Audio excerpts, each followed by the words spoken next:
Oke ya, teman-teman. Jadi pekan kedua ini kita masuk ke pengenalan terkait project management apa aja yang akan kita bahas di pertemuan pekan ini.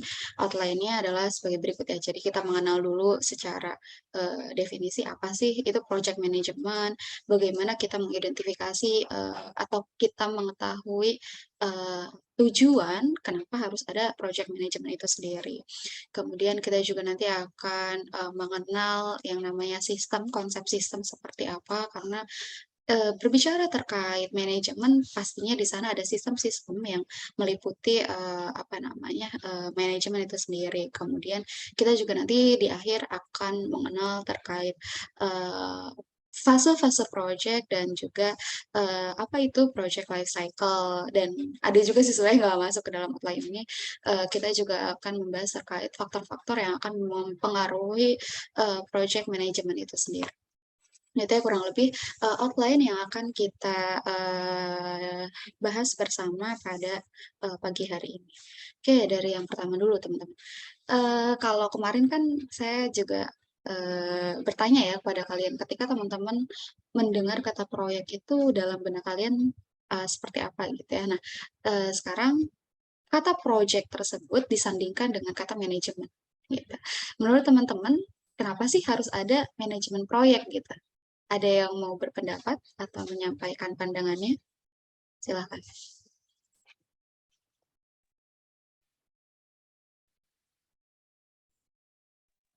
Ini Ada? sih Bu. Iya, di... Oh, oke Wisnu. Telat absen ya? Iya Bu, Kenapa baru hadir Wisnu? baru bangun Bu. Baru bangun. Wah, jawaban yang sangat jujur ya dari Wisnu Widya Utama. Oke ya, untung semenit lagi nih, 20 menit. Kalau kamu ngomongnya 28:21 sudah tidak saya terima ya Wisnu. Jangan apa, jangan diulangi ya pekan depan ya Wisnu. Oke, Bu. saya kira Wisnu mau jawab. Sekalian mau jawab nggak Wisnu? Kira-kira apa ya tujuannya diadakannya manajemen proyek itu sendiri? Gimana menurut Wisnu?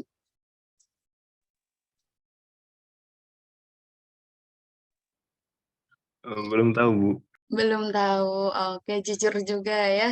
Saya suka juga jawaban yang jujur, tapi oke, mungkin teman-teman yang lain mau bantu Wisnu. Izin jawab. Itu kan oke, siapa tuh? Ikhwan. Oke, boleh Ikhwan, silakan. Kalau menurut saya project management itu jadi untuk mengatur, mengelola dan membuat strategi agar proyek ini mencapai tujuannya gitu, Bu. Ikhwan, mohon mohon maaf tapi suaranya terlalu kecil di saya ya. Bisa Oh ya, agak Bu. Tes Bu. iya, punten. Dengar nggak, Bu? Better dari yang tadi. Oh ya, Bu. Jadi menurut saya untuk project management ini itu untuk mengatur atau mengelola dan membuat strategi agar proyek itu eh, sesuai tujuannya gitu, Bu, atau mencapai targetnya. Mungkin seperti itu, Bu. Oke, mengatur atau mengelola agar si project ini adalah bagaimana dapat mencapai tujuannya. Oke, itu dari Ikhwan, pandangan dari Ikhwan. Teman-teman yang lain ada yang mau menambahkan? Satu orang lagi boleh? Mangga? Tiara, Amelia boleh. Sok. Izin menambahkan pendapat dari Ikhwan. Jadi kalau menurut saya manajemen proyek itu kan proyek itu punya tujuan tertentu. Kenapa perlu ada manajemen biar uh, ada batasan waktunya Bu yang ngatur, kayak misalkan ada batasan waktu kerja, terus lingkup pekerjaannya itu apa, terus anggaran pekerjaannya itu apa. Jadi kayak lebih diatur aja sih Bu gitu. Oke, mengatur dan mengelola proyek agar sesuai dengan sasaran ya. Kan tiga hal yang tadi Tiara sampaikan itu adalah kita flashback lagi ya, pertemuan pekan lalu kita mengenal sasaran project. Sasaran project itu ada tiga. Yang pertama tepat secara mutu, tepat secara biaya, tepat secara waktu ya. Oke, apa melengkapi ya, Tiara tadi melengkapi jawaban dari Ikhwan. Oke, oke. Oke, tepat ya jawaban dari Ikhwan dan Tiara gitu. Lebih spesifiknya lagi adalah bagaimana sebenarnya secara sederhana manajemen proyek itu adalah usaha atau metode yang dilakukan gitu ya agar untuk mengelola proyek ini agar berlangsung secara efektif dan efisien gitu teman-teman. Gitu ya. Jadi tanpa manajemen proyek bisa jadi proyek itu tetap akan mencapai tujuannya gitu bisa jadi. Namun bagaimana usaha yang dilakukan agar pencapaian tujuan itu adalah dengan seefektif mungkin, dengan seefisien mungkin. Parameter efektif dan efisien ini tentunya dikaitkan dengan sasaran dari proyek itu sendiri. Gitu ya teman-teman. Jadi kurang lebih seperti itu secara general. Namun secara spesifik gitu ya atau lebih detailnya lagi gitu ya sebenarnya project management ini seperti yang tertera di layar ya gitu bahwa adalah bagaimana penerapan atau aplikasi dari knowledge ya pengetahuan kemudian tools alat-alat yang kita miliki kemudian metode atau teknik dan juga adalah skill gitu ya atau keterampilan agar kegiatan proyek ini dapat memenuhi persyaratan proyek atau memenuhi sasaran dari proyek itu sendiri gitu ya sehingga sasaran proyek yang 3 hal tadi berkenaan dengan ketepatan secara mutu, ketepatan secara anggaran dan waktu itu dapat terpenuhi ya. Jadi dalam project management ini ada beberapa hal yang itu terlibat gitu ya. Yaitu diantaranya adalah pengetahuan, alat-alat yang dimiliki, metode atau tekniknya dan juga adalah keterampilan. Itu ya teman-teman 4 hal yang itu melingkupi gitu ya menjadi suatu hal yang harus ada ketika ingin menerapkan project management ini.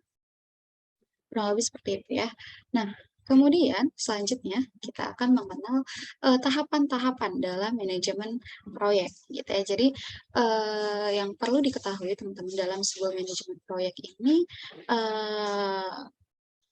tidak serta-merta berlangsung dalam satu tahapan yang besar gitu ya. Jadi agar memudahkan proses evaluasi dan controllingnya sehingga dibagi ke dalam tahapan-tahapan kecil seperti itu ya.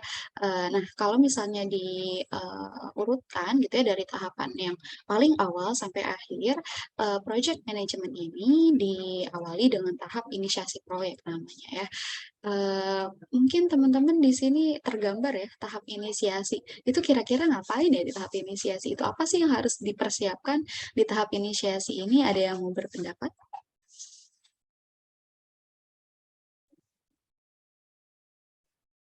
Oke, Anggi boleh. Ya Bu, izin jawab ya Bu. Tahapan inisiasi itu sendiri merupakan tahapan awal dari pelaksanaan si proyek itu sendiri. Nah, tentunya yang pasti yang pertama itu nentuin tujuan sama target proyeknya. Terus apa aja ruang lingkupnya. Terus kira-kira durasi waktu sama biaya yang dibutuhkan dalam pelaksanaan proyek itu sendiri Bu. Oke, saya resume ya tadi jawabannya Anggi.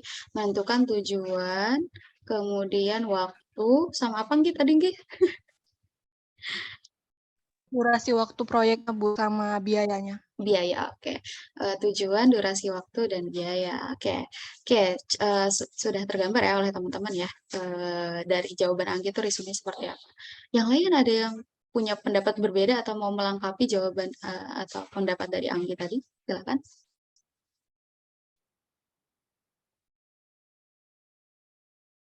Ada? Oke.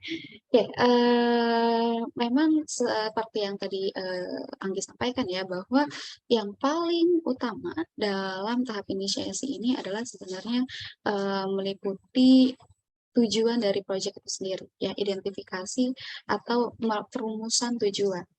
Nah, berkaitan dengan tujuan ini teman-teman tentunya ketika kita ingin membuat sebuah proyek itu pasti harus ada background atau latar belakang apa sih yang mendorong kita sehingga merasa oh proyek ini harus dilakukan loh gitu ya. Nah, background itu atau latar belakang itu bisa timbul karena beberapa hal ya teman-teman. Bisa jadi yang pertama berawal dari kebutuhan gitu ya, kebutuhan apa namanya, kebutuhan yang ada di masyarakat kita, kemudian bisa juga berawal dari adanya permasalahan yang ingin diselesaikan ya melalui hadirnya proyek ini, atau bisa juga adalah karena hadirnya peluang. Seperti itu. Jadi berdasarkan background tersebut, maka dirumuskanlah apa sih tujuan utama goals-nya dari project ini. Gitu. Ketika sudah ada tujuan, kemudian step selanjutnya adalah bagaimana tentunya kita mau melaksanakan sebuah project tidak bisa berdiri sendiri ya teman-teman gitu ya. Anggi sendirian gitu melakukan project tuh nggak bakal bisa menghandle itu semua, sehingga perlu ada tim inti, tanda kutip ya, bahasa sederhananya kita sebut saja tim inti gitu. Jadi dilakukanlah brainstorming ke dalam tim inti dari project itu. Agar apa? Agar tim inti ini masing-masing memiliki kesamaan dalam visi misi yang mungkin nanti akan dibawa dalam project ini. Itu teman-teman. Jadi poin utamanya adalah menghasilkan dan merumuskan apa tujuan dari project ini. Ya. Namun kalau di breakdown secara lebih detail, apa aja sih sebenarnya hal-hal yang harus dilakukan pada tahap ini adalah bagaimana selain tujuan tersebut ya, adalah mengidentifikasi ruang lingkup. Ya tadi Anggi juga sampaikan gitu. Jadi batasan dalam project ini, karena ya tadi kita mengenal karakteristik project itu dia sifatnya sementara, dia harus goals-nya jelas, spesifik dan lain sebagainya, sehingga ruang lingkup atau batasan itu sangat penting gitu ya untuk dijustifikasi di awal gitu. Kemudian bagaimana menentukan stakeholders yang akan mempengaruhi ya secara signifikan berjalannya proyek ini, kemudian juga melakukan studi kelayakan teman-teman, atau dokumen feasibility study yang aspek-aspeknya sudah kita bahas di pertemuan pekan lalu ya. Itu kurang lebih hal-hal yang harus dilakukan dalam cakupannya adalah tahap inisiasi proyek ini gitu. Jadi kalau misalnya teman-teman mungkin awalnya membayangkan analisa studi kelayakan itu berarti di tahap akhir-akhir aja deh gitu. Enggak teman-teman. Jadi justru analisis studi kelayakan itu adalah di tahap paling awal, di tahap inisiasi sudah harus dilakukan analisanya. Seperti itu ya kurang lebih. Kemudian berlanjut ya ke tahap selanjutnya. Setelah tahap inisiasi itu selesai, ada tahap planning atau perencanaan proyek gitu ya. Nah, di tahap perencanaan proyek ini bagaimana adalah hal yang dilakukan adalah bagaimana mengembangkan rencana, membangun tim dengan skala yang lebih besar, karena kan tadi masih apa ya, anggaplah tim kecil ya, gitu, tim inti gitu. Kemudian dikembangkan lagi tim tersebut gitu ya, skalanya lebih besar, dan juga bagaimana persiapan tahapan selanjutnya, yaitu adalah tahap eksekusi gitu. Kalau secara detail dan spesifik langkah-langkah apa sih yang harus dilakukan pada tahap perencanaan proyek ini adalah yang pertama bagaimana membuat perencanaan, pastinya ya perencanaan proyek dari segi desainnya seperti apa misalnya gitu ya, kemudian apa sistem atau manajemennya seperti apa yang akan dibuat dan lain sebagainya gitu ya. Jadi bukan hanya perencanaan secara keteknikannya gitu ya, namun secara manajemen juga harus direncanakan seperti itu. Karena itu pun akan mempengaruhi kelancaran dari proses berjalannya proyek. Kemudian membuat diagram alur kerja ya, melakukan atau menyusun anggaran biaya ya, estimate-nya berapa nih biaya yang dibutuhkan dari awal sampai berakhirnya proyek itu gitu.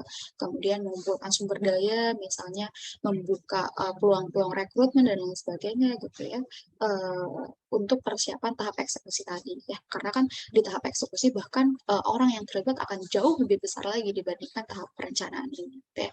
Kemudian yang terakhir dan tidak kalah penting adalah bagaimana melakukan identifikasi resiko. Gitu. Karena kan kita memahami ya bahwa ya namanya project itu sistem buatan manusia tidak mungkin berjalan mulus-mulus aja kayak jalan tol gitu ya, lurus-lurus aja gitu. Pasti ada hambatan-hambatan yang mungkin akan teman-teman atau ditemui gitu ya di perjalanan nanti, sehingga penting juga untuk bagaimana kiranya kita menganalisis potensi resikonya seperti apa sehingga kita bisa menyiapkan planning-planning berkaitan dengan solusi yang akan dilakukan gitu ya ketika muncul permasalahan tersebut. Seperti itu di tahap perencanaan ya teman-teman, bisa teman-teman pahami dan bisa teman-teman catat gitu ya, siapa tahu di kehidupan yang akan datang kalian terlibat dalam sebuah project gitu ya, menjadi leader dari sebuah project misalnya ya gitu. Kemudian teman-teman ya harus memahami gitu di tahap inisiasi ini harus ngapain, di tahap perencanaannya harus ngapain gitu ya. Oke. Kemudian masuk ke tahap selanjutnya adalah tahap eksekusi gitu ya. Setelah selesai, setelah matang ya perencanaan yang teman-teman susun, kemudian bagaimana eksekusi project ini dilakukan gitu ya. Nah, memang ketika tahap eksekusi ini dari segi apa keterlibatan sumber daya manusia, dari segi cost, dari segi waktu itu biasanya memang membutuhkan yang paling yang paling besar gitu ya, misalnya yang paling tinggi gitu. Membutuhkan sumber daya yang paling besar gitu ya, dari segi sumber daya manusia, sumber daya apa tuh namanya sumber daya atau finansial dan juga dari segi waktu gitu ya.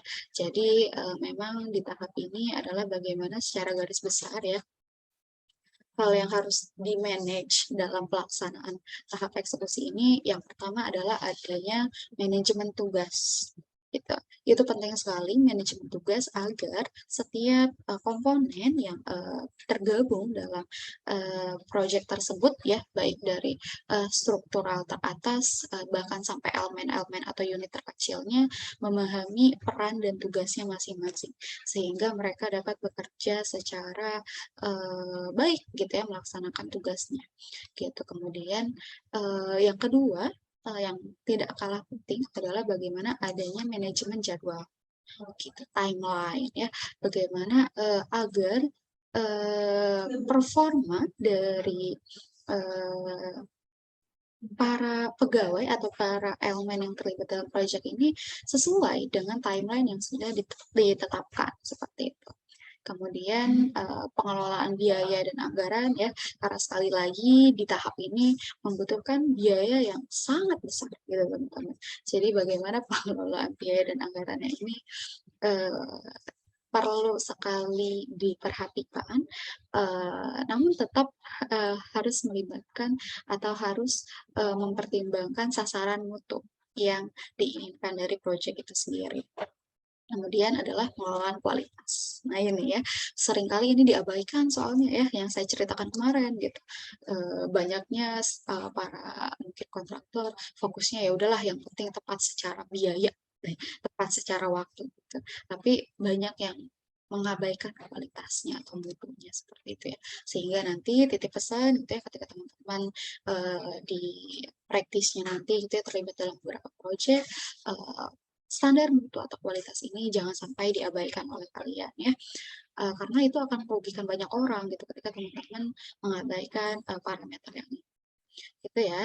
Kemudian di tahap eksekusi ini juga sebenarnya tidak lepas atau saling berkaitan dengan tahap selanjutnya yaitu adalah controlling gitu ya. Jadi kalau tadi kan sifatnya bertahap ya, dari tahap inisiasi, selesai tahap inisiasi, baru masuk ke perencanaan, ketika perencanaan sudah matang, baru eksekusi gitu ya. Namun untuk eksekusi dan controlling ini sifatnya apa ya, bersamaan gitu ya. Jadi dalam tahap eksekusi ini pasti terus ada atau terus dilakukan controlling dan evaluasi seperti itu ya. Agar apa? Agar ya terpantau gitu saat proses eksekusi ini kemajuannya sudah sejauh mana, bagaimana performance-nya, bagaimana kinerja dari setiap elemen yang terlibat dalam proyek ini gitu ya. Dan yang perlu teman-teman ketahui juga adalah bahwa ketika melakukan proses monitoring atau evaluasi itu tidak serta-merta namanya dia dengan menggunakan sudut pandang subjektif saja gitu ya. Misalnya pakai feeling, ini kayaknya feeling, berdasarkan feelingku kayaknya project-nya nggak bagus deh gitu. Berdasarkan feelingku kayaknya project-nya tidak berkualitas deh misalnya gitu ya. Nggak bisa gitu. Jadi memang harus penilaian atau proses evaluasi ini berlangsung secara objektif. Dan salah satu dokumen yang amat penting digunakan dalam proses monitoring dan evaluasi ini adalah namanya KPI, teman-teman ya. Apa ya kira-kira KPI? Mungkin ada yang pernah mendengar sebelumnya berkaitan dengan KPI? Ada nggak? Izin Bu, Iya. performance indicators bukan Bu? Oke, Vinesha ya, betul sekali jawabannya ya. Key performance indicator. Jadi, bagaimana sih sebenarnya dalam KPI ini ada aspek-aspek ya yang mana untuk mengukur kinerja dari proyek yang sedang berjalan. Aspek-aspek yang meliputi KPI ini bisa dari yang pertama adalah scope project ya atau ruang lingkup yang sudah dibatasi dari awal tahap inisiasi gitu ya. Itu kemudian tiga hal lainnya adalah berkenaan dengan sasaran dari proyek itu sendiri gitu. Jadi bagaimana ketepatan penggunaan anggaran atau distribusi anggarannya gitu ya. Kemudian secara timeline atau jadwal dan tenggat waktu proyeknya gitu ya, dan juga kualitas dari produk yang dikembangkan. Seperti itu ya. Itu adalah aspek-aspek yang meliputi dari atau yang menyusun key performance indicators gitu ya. Jadi bagaimana sebenarnya tujuan utama dari proses atau dari tahap controlling ini adalah ya untuk mengevaluasi ya keberjalanan proyek dan juga memastikan bahwa proyek yang sedang berjalan ya di tahap eksekusi tidak keluar dari jalur atau dari rencana yang sudah ditetapkan di tahap perencanaan. Seperti itu ya, bisa dipahami ya teman-teman. Kemudian di tahap terakhirnya adalah tahap closing atau penutupan proyek ya. Jadi seperti yang kita ketahui bahwa proyek ini sifatnya temporary, kalau sudah selesai, sudah tercapai ya, atau sudah ada walaupun ya kita juga mengenal ya kemarin ya gitu bahwa hal yang membuat proyek itu berhenti tidak hanya ketika proyek itu selesai, tercapai tujuannya ya. Ada apalagi kira-kira hal yang membuat proyek itu berhenti? Ada yang masih ingat materi pekan lalu? Ayo. Biaya Bu. Nih, siapa tuh tadi yang mau jawab? Koruptor. Koruptor. KPK itu mah koruptor. Ihwan tadi ya, open mic ya? Atau siapa ya? Tadi kecil banget suaranya soalnya.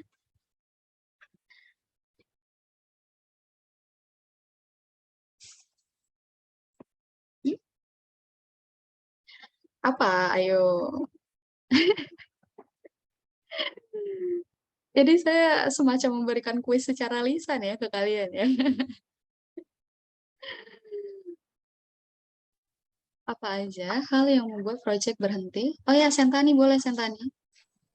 Yang pertama yang Ibu bilang tadi Bu, tujuan proyek sudah terpenuhi. Yang kedua, kondisinya itu terlihat jelas kalau tujuan si proyek itu nggak bisa lagi dicapai. Terus yang ketiga bisa jadi karena kontraknya diputus, jadi kebutuhan untuk proyek itu nggak bisa dipenuhi gitu Bu. Oke, good ya, Sentani. Terima kasih ya. Mungkin tadi lama tuh karena buka lagi PPT yang pertemuan pekan lalu ya, buka lagi catatannya. Gak apa-apa.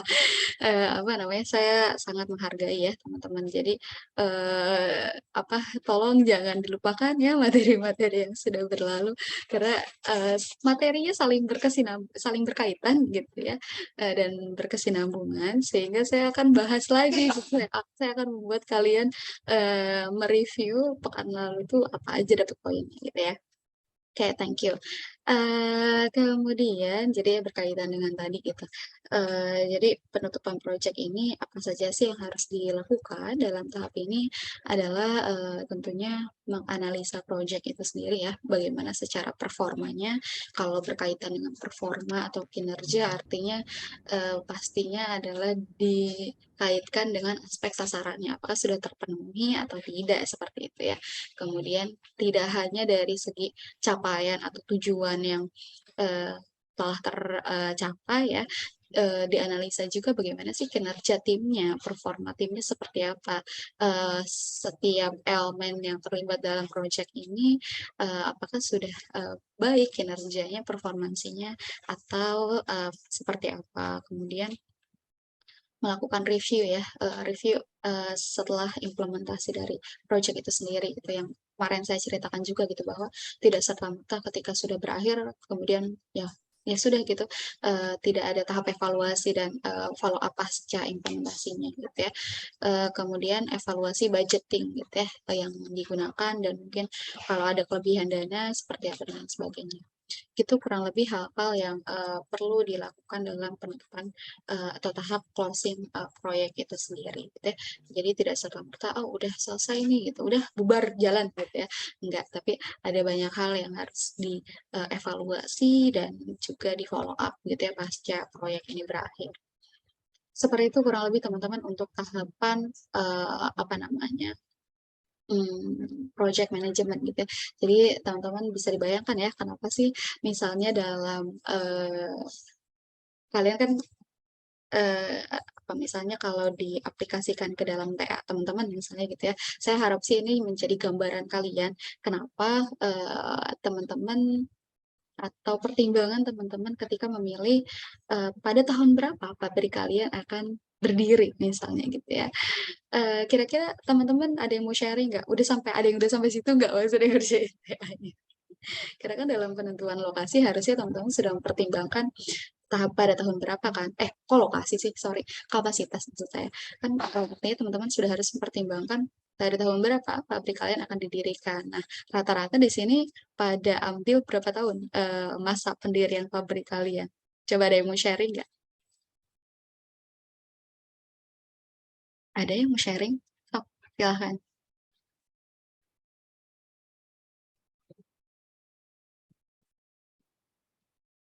Aku pada diem ini kenapa? Nggak siap ya saya bahas TA-nya. Saya cuma nanya satu doang loh. Kalau nggak saya panggil ya.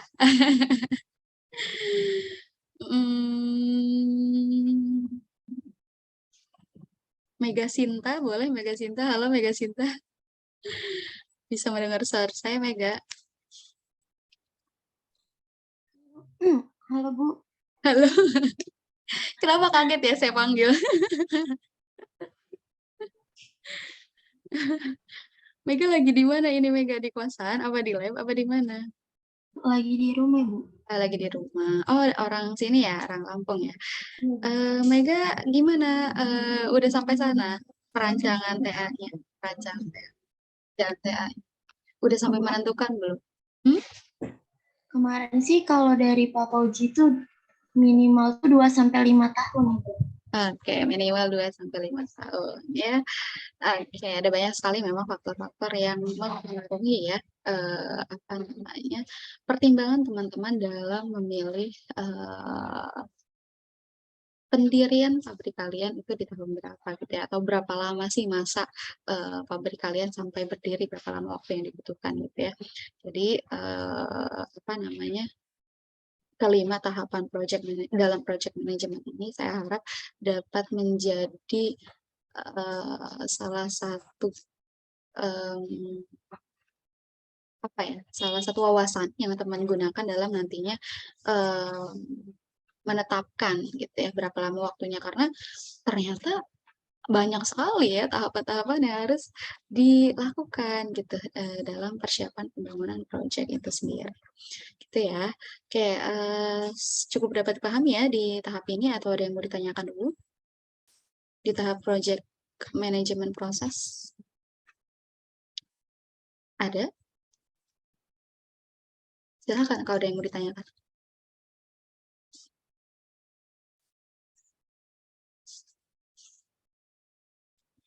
Pada lesu kayaknya hari ini.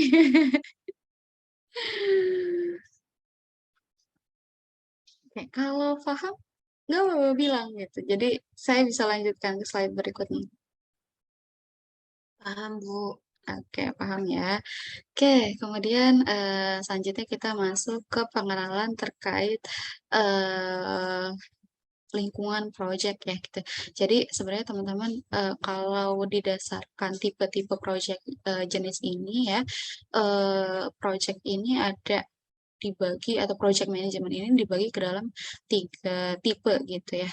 Jadi yang pertama adalah yang dia komersial, kemudian yang kedua adalah dia yang government atau yang berbasis pemerintahan, kemudian ada juga yang dia project manajemennya berbasis militer gitu ya. Kita bahas satu-satu. Jadi, mungkin yang common atau yang sering teman-teman temui ya yang berbasis profit ini ya, yang secara komersial ini kan ya, gitu. Padahal tidak hanya itu sih sebenarnya project itu, apa namanya, sendiri gitu ya. Jadi, kalau untuk yang komersial ini memang teman-teman, hal yang dapat teman-teman identifikasi adalah yang pertama, berkaitan dengan produk yang dihasilkan gitu ya. Jadi item akhirnya atau goals akhirnya adalah bagaimana menghasilkan sebuah produk atau mungkin bisa juga jasa mungkin ya gitu yang didefinisikan secara spesifik gitu ya. Nah, ini juga biasanya didasari atau dilatar belakangi untuk memuaskan misalnya konsumen atau kebutuhan berawal dari kebutuhan yang ada gitu ya. Dan tentunya adalah motivasi dari tipe yang ini atau tipe yang komersial adalah orientasinya pada profit atau pada keuntungan gitu. Itu hal-hal yang bisa teman-teman jadikan sebagai indikator apa namanya untuk mengidentifikasi dia masuk jenisnya komersial atau enggak gitu ya. Nah, kemudian kalau dari segi tipe manajemen project-nya ya yang tipe komersial ini adalah bagaimana biasanya ya dia dipimpin oleh seorang manajer proyek gitu ya, dan juga, si manajer proyek ini dia bertanggung jawab untuk memandu proyek dalam seluruh fasenya gitu ya, atau dalam seluruh life cycle-nya gitu. Kemudian dia juga, yang akan mengkoordinasikan. Jadi kan di dalam struktural atau di dalam tim, project ini kan pastinya terdiri dari berbagai hal ya gitu, ada kontraktor, misalnya ada vendor, ada tim-tim yang lain gitu ya. Jadi dikoordinasikan oleh si manajer proyek ini. Kemudian jadi ketika kita bermain dengan proyek yang bersifat komersil dan mungkin teman-teman misalnya gitu ya, suatu saat diberikan kepercayaan menjadi manajer proyeknya, ketika proyek itu selesai, maka bubar gitu, bubar jalan gitu ya. Jadi si manajer proyek ini biasanya akan move on gitu ya, beralih ke atau mencari peluang proyek selanjutnya gitu ya. Jadi nanti proposal lagi dan lain sebagainya agar misalnya proyek itu bisa diberikan kepada dia untuk dia handle gitu. Jadi sifatnya tidak ada kontinuitas gitu ya di sana gitu. Jadi itu adalah ciri-ciri yang bisa teman-teman identifikasi untuk menentukan bahwa oh project ini adalah komersil gitu ya. Kemudian gampang ya identifikasinya ya, jelas lah gitu poin-poinnya. Kemudian kalau tipe yang kedua itu tipe government atau pemerintahan ya gitu. Jadi perbedaan paling signifikan dari tipe yang sebelumnya adalah bahwa dia ini sifatnya adalah non profit teman-teman. Ya kalau yang tadi kan profit ya, memang ya nyari keuntungan gitu yang sebesar-besarnya, kalau ini tidak gitu ya.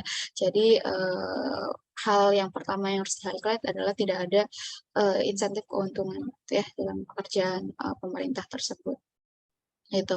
Jadi, biasanya kalau dari segi manajemennya ya, biasanya manajer proyek yang, diberikan amanah dalam, atau ditugaskan itu adalah, ya yang itu-itu lagi gitu maksudnya ya, gitu. Jadi, di sana bisa jadi ada kesinambungannya gitu. Misalnya, apa ya, kalau dalam kedinasan-kedinasan gitu misalnya project-project, seperti pengadaan barang, misalnya seperti itu ya, ya biasanya kan memang apa namanya, bertumpu pada ya satu tim gitu ya untuk ya udah gitu, akan terus dilakukan berulang gitu ya. Kecuali misalnya nanti ada something problem atau ada putus kontrak dan lain sebagainya gitu ya, yang mengakibatkan pergantian gitu. Tapi, pada intinya adalah bahwa di sana adanya, apa namanya, adanya kesinambungan. Beda beda sama yang komersil tadi kan kalau sudah selesai satu, tercapai tujuannya udah bubar gitu ya, cari yang lain gitu. Seperti itu. Kemudian kalau yang militer yang terakhir ini sebenarnya tidak jauh berbeda sih dari yang yang kedua gitu ya, karena dia juga sama-sama non-profit gitu ya, dan saya juga jarang misalnya saya tidak tahu ya karena basis keluarga saya dan orang terdekat saya tidak ada yang dari militer gitu ya. Mungkin kalau teman-teman keluarganya ada yang militer lebih paham gitu ya. Kalau secara teoritis gitu ya, misalnya kalau yang militer ini mungkin apa ya, proyek apa, pengadaan senjata gitu-gitu kali ya gitu. Dan ini kalau secara apa tekstual gitu ya, katanya sih biasanya manajer proyeknya itu misalnya langsung dipimpin oleh ya pemimpin militernya, misal perwira militernya, misalnya seperti itu ya, gitu.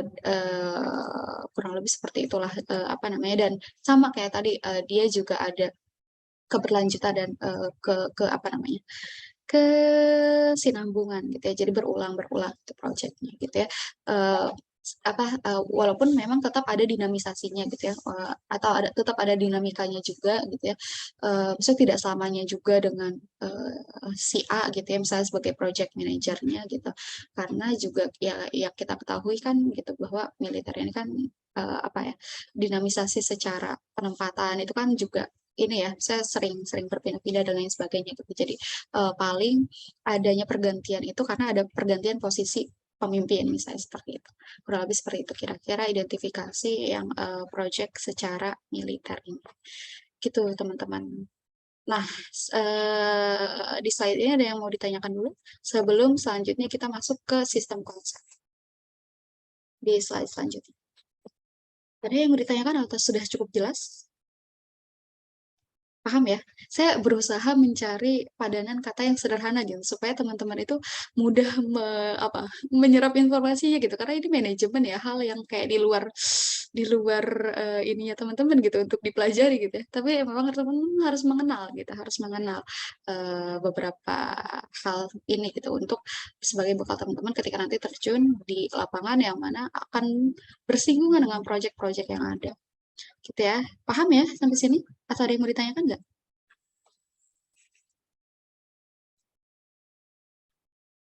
Cukup? Oke ya. Paham, Bu. Oke, sip. Saya lanjutkan ya. Oke, kemudian ada sistem konsep di sini ya. Gitu. Kenapa sih kita harus berbicara terkait sistem gitu ya? Karena lagi-lagi yang tadi saya katakan bahwa dalam sebuah manajemen tim itu pastinya ada sistem yang harus di-setting gitu ya, untuk agar manajemen atau proses manajemennya itu berlangsung secara kondusif seperti itu teman-teman. Oke, kalau mungkin kita akan kupas dulu gitu ya dari kata sistem. Apa sih sistem itu gitu ya. Jadi sistem itu adalah gabungan atau keseluruhan unit yang terorganisir gitu ya. Atau bisa jadi juga kumpulan dari bagian-bagian atau elemen-elemen yang berinteraksi secara terkoordinasi gitu ya. Itu makna dari sistem gitu. Jadi hal yang harus di-highlight adalah bahwa sistem ini tersusun dari unit-unit atau bagian-bagian atau elemen-elemen. Itu yang pertama. Kemudian yang kedua ada interaksi. Ada interaksi yang terkoordinasi atau sifatnya adalah terintegritas gitu ya. Jadi saling terintegrasi satu sama lain. Gitu ya. Dan sistem ini manajemen yang bagus harus memiliki sistem yang bagus gitu ya, sehingga akan menghasilkan sebuah manajemen yang baik pula seperti itu. Nah, di sini kita mengenal aja gitu ya, mengenal secara kasaran gitu, apa saja sih hal-hal yang harus diperhatikan dalam menyusun sebuah sistem itu sendiri gitu ya teman-teman. Oke, ada aspek yang pertama, yaitu adalah goals. Sebentar ya. Oke, aspek yang pertama itu adalah goals ya teman-teman. Jadi, goals itu tujuan. Jadi, bagaimana dalam sebuah sistem ini penting sekali untuk mendefinisikan si tujuan tersebut gitu ya. Sehingga setiap elemen yang tergabung di dalam sistem tersebut dapat bekerja sesuai dengan tujuan gitu ya. Walaupun tujuan ini pastinya ada tujuan besar dan tujuan yang lebih kecil gitu ya. Kenapa harus ada tujuan yang lebih kecil atau harus ada breakdown dari visi besarnya gitu ya menjadi baby step misalnya gitu. Ya Yang pertama adalah untuk bagaimana memudahkan setiap tim yang ada, tim-tim kecil yang menyusun sistem ini adalah untuk bekerja sesuai dengan tujuan jangka pendeknya gitu ya. Gitu. Jadi tahu gitu apa yang harus kita lakukan secara realnya dan spesifiknya berdasarkan bagian tim kita gitu ya. Kemudian bagaimana untuk memudahkan proses monitoring dan evaluasi seperti itu. Jadi biasanya tujuan itu tidak hanya tujuan besar yang apa namanya, yang menjadi goals gitu ya, tapi si tujuan ini misalnya kalau dalam bahasa apa ya, bahasa misalnya dalam sebuah susunan organisasi gitu ya, biasanya kan misalnya ada visi jangka panjang, ada visi jangka pendek, misalnya seperti itu ya. Nah, sama dalam sebuah project management juga seperti itu gitu ya. Misalnya dalam project ini dilakukan dalam jangka waktu 5 tahun. Kita punya visi besar dalam 5 tahun itu apa visinya. Tapi visi dalam jangka pendeknya juga itu harus ada gitu, sebagai breakdown dari apa namanya, visi jangka panjangnya tersebut. Seperti itu kurang lebih ya gitu, berkaitan dengan goals atau tujuan ini. Yang kedua adalah atribut, teman-teman. Apa ya atribut? Atribut itu kayak apa ya, kalau teman-teman upacara gitu ya, atau SMA, oh atribut yang penting saat upacara adalah harus pakai topi, harus pakai dasi, harus pakai sepatunya warna hitam misalnya, kaos kaki harus warna putih gitu. Kalau enggak di strap gitu ya, harus harus hormat bendera gitu setelah upacara dan lain-lain. Kalian dulu gimana sih? Gitu. Nah, atribut ini adalah item-item yang mendukung berjalannya sistem seperti itu ya, item penting gitu yang wajib ada gitu. Nah, dalam sebuah sistem, atribut yang universal atau yang sering kali dijadikan dalam apa yang wajib ada dalam sebuah project adalah atribut secara waktu dan biaya. Ini ya tadi ya balik lagi ke sasaran project gitu. Dua sasaran dari project adalah bagaimana ketepatan secara waktu dan biaya gitu. Jadi itu menjadi atribut, karena kalau mutu itu kan adalah bagian dari goals ya gitu, ketercapaian secara kualitas seperti apa gitu. Nah, secara lebih rinci gitu ya, hal yang harus ada dalam sebuah project itu dilengkapi dengan atributnya, gitu, yaitu adalah waktu dan biaya. Itu ya teman-teman, berkaitan dengan atribut. Kemudian yang selanjutnya lagi adalah di dalam sistem ini pastinya ada yang namanya elemen dan subsistem gitu ya teman-teman.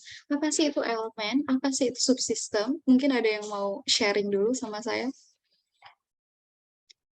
Apa ya elemen dan subsistem itu menurut kalian?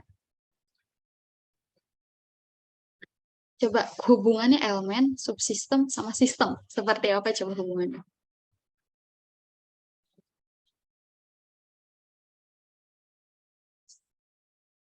Iya, Fajri, silakan. Iya, Bu. Fajri suaranya kecil banget di saya.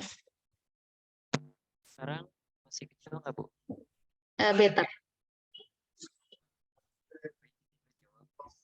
Hubungan antara elemen tadi Ibu telah maupun elemen yang saling terkoordinasi.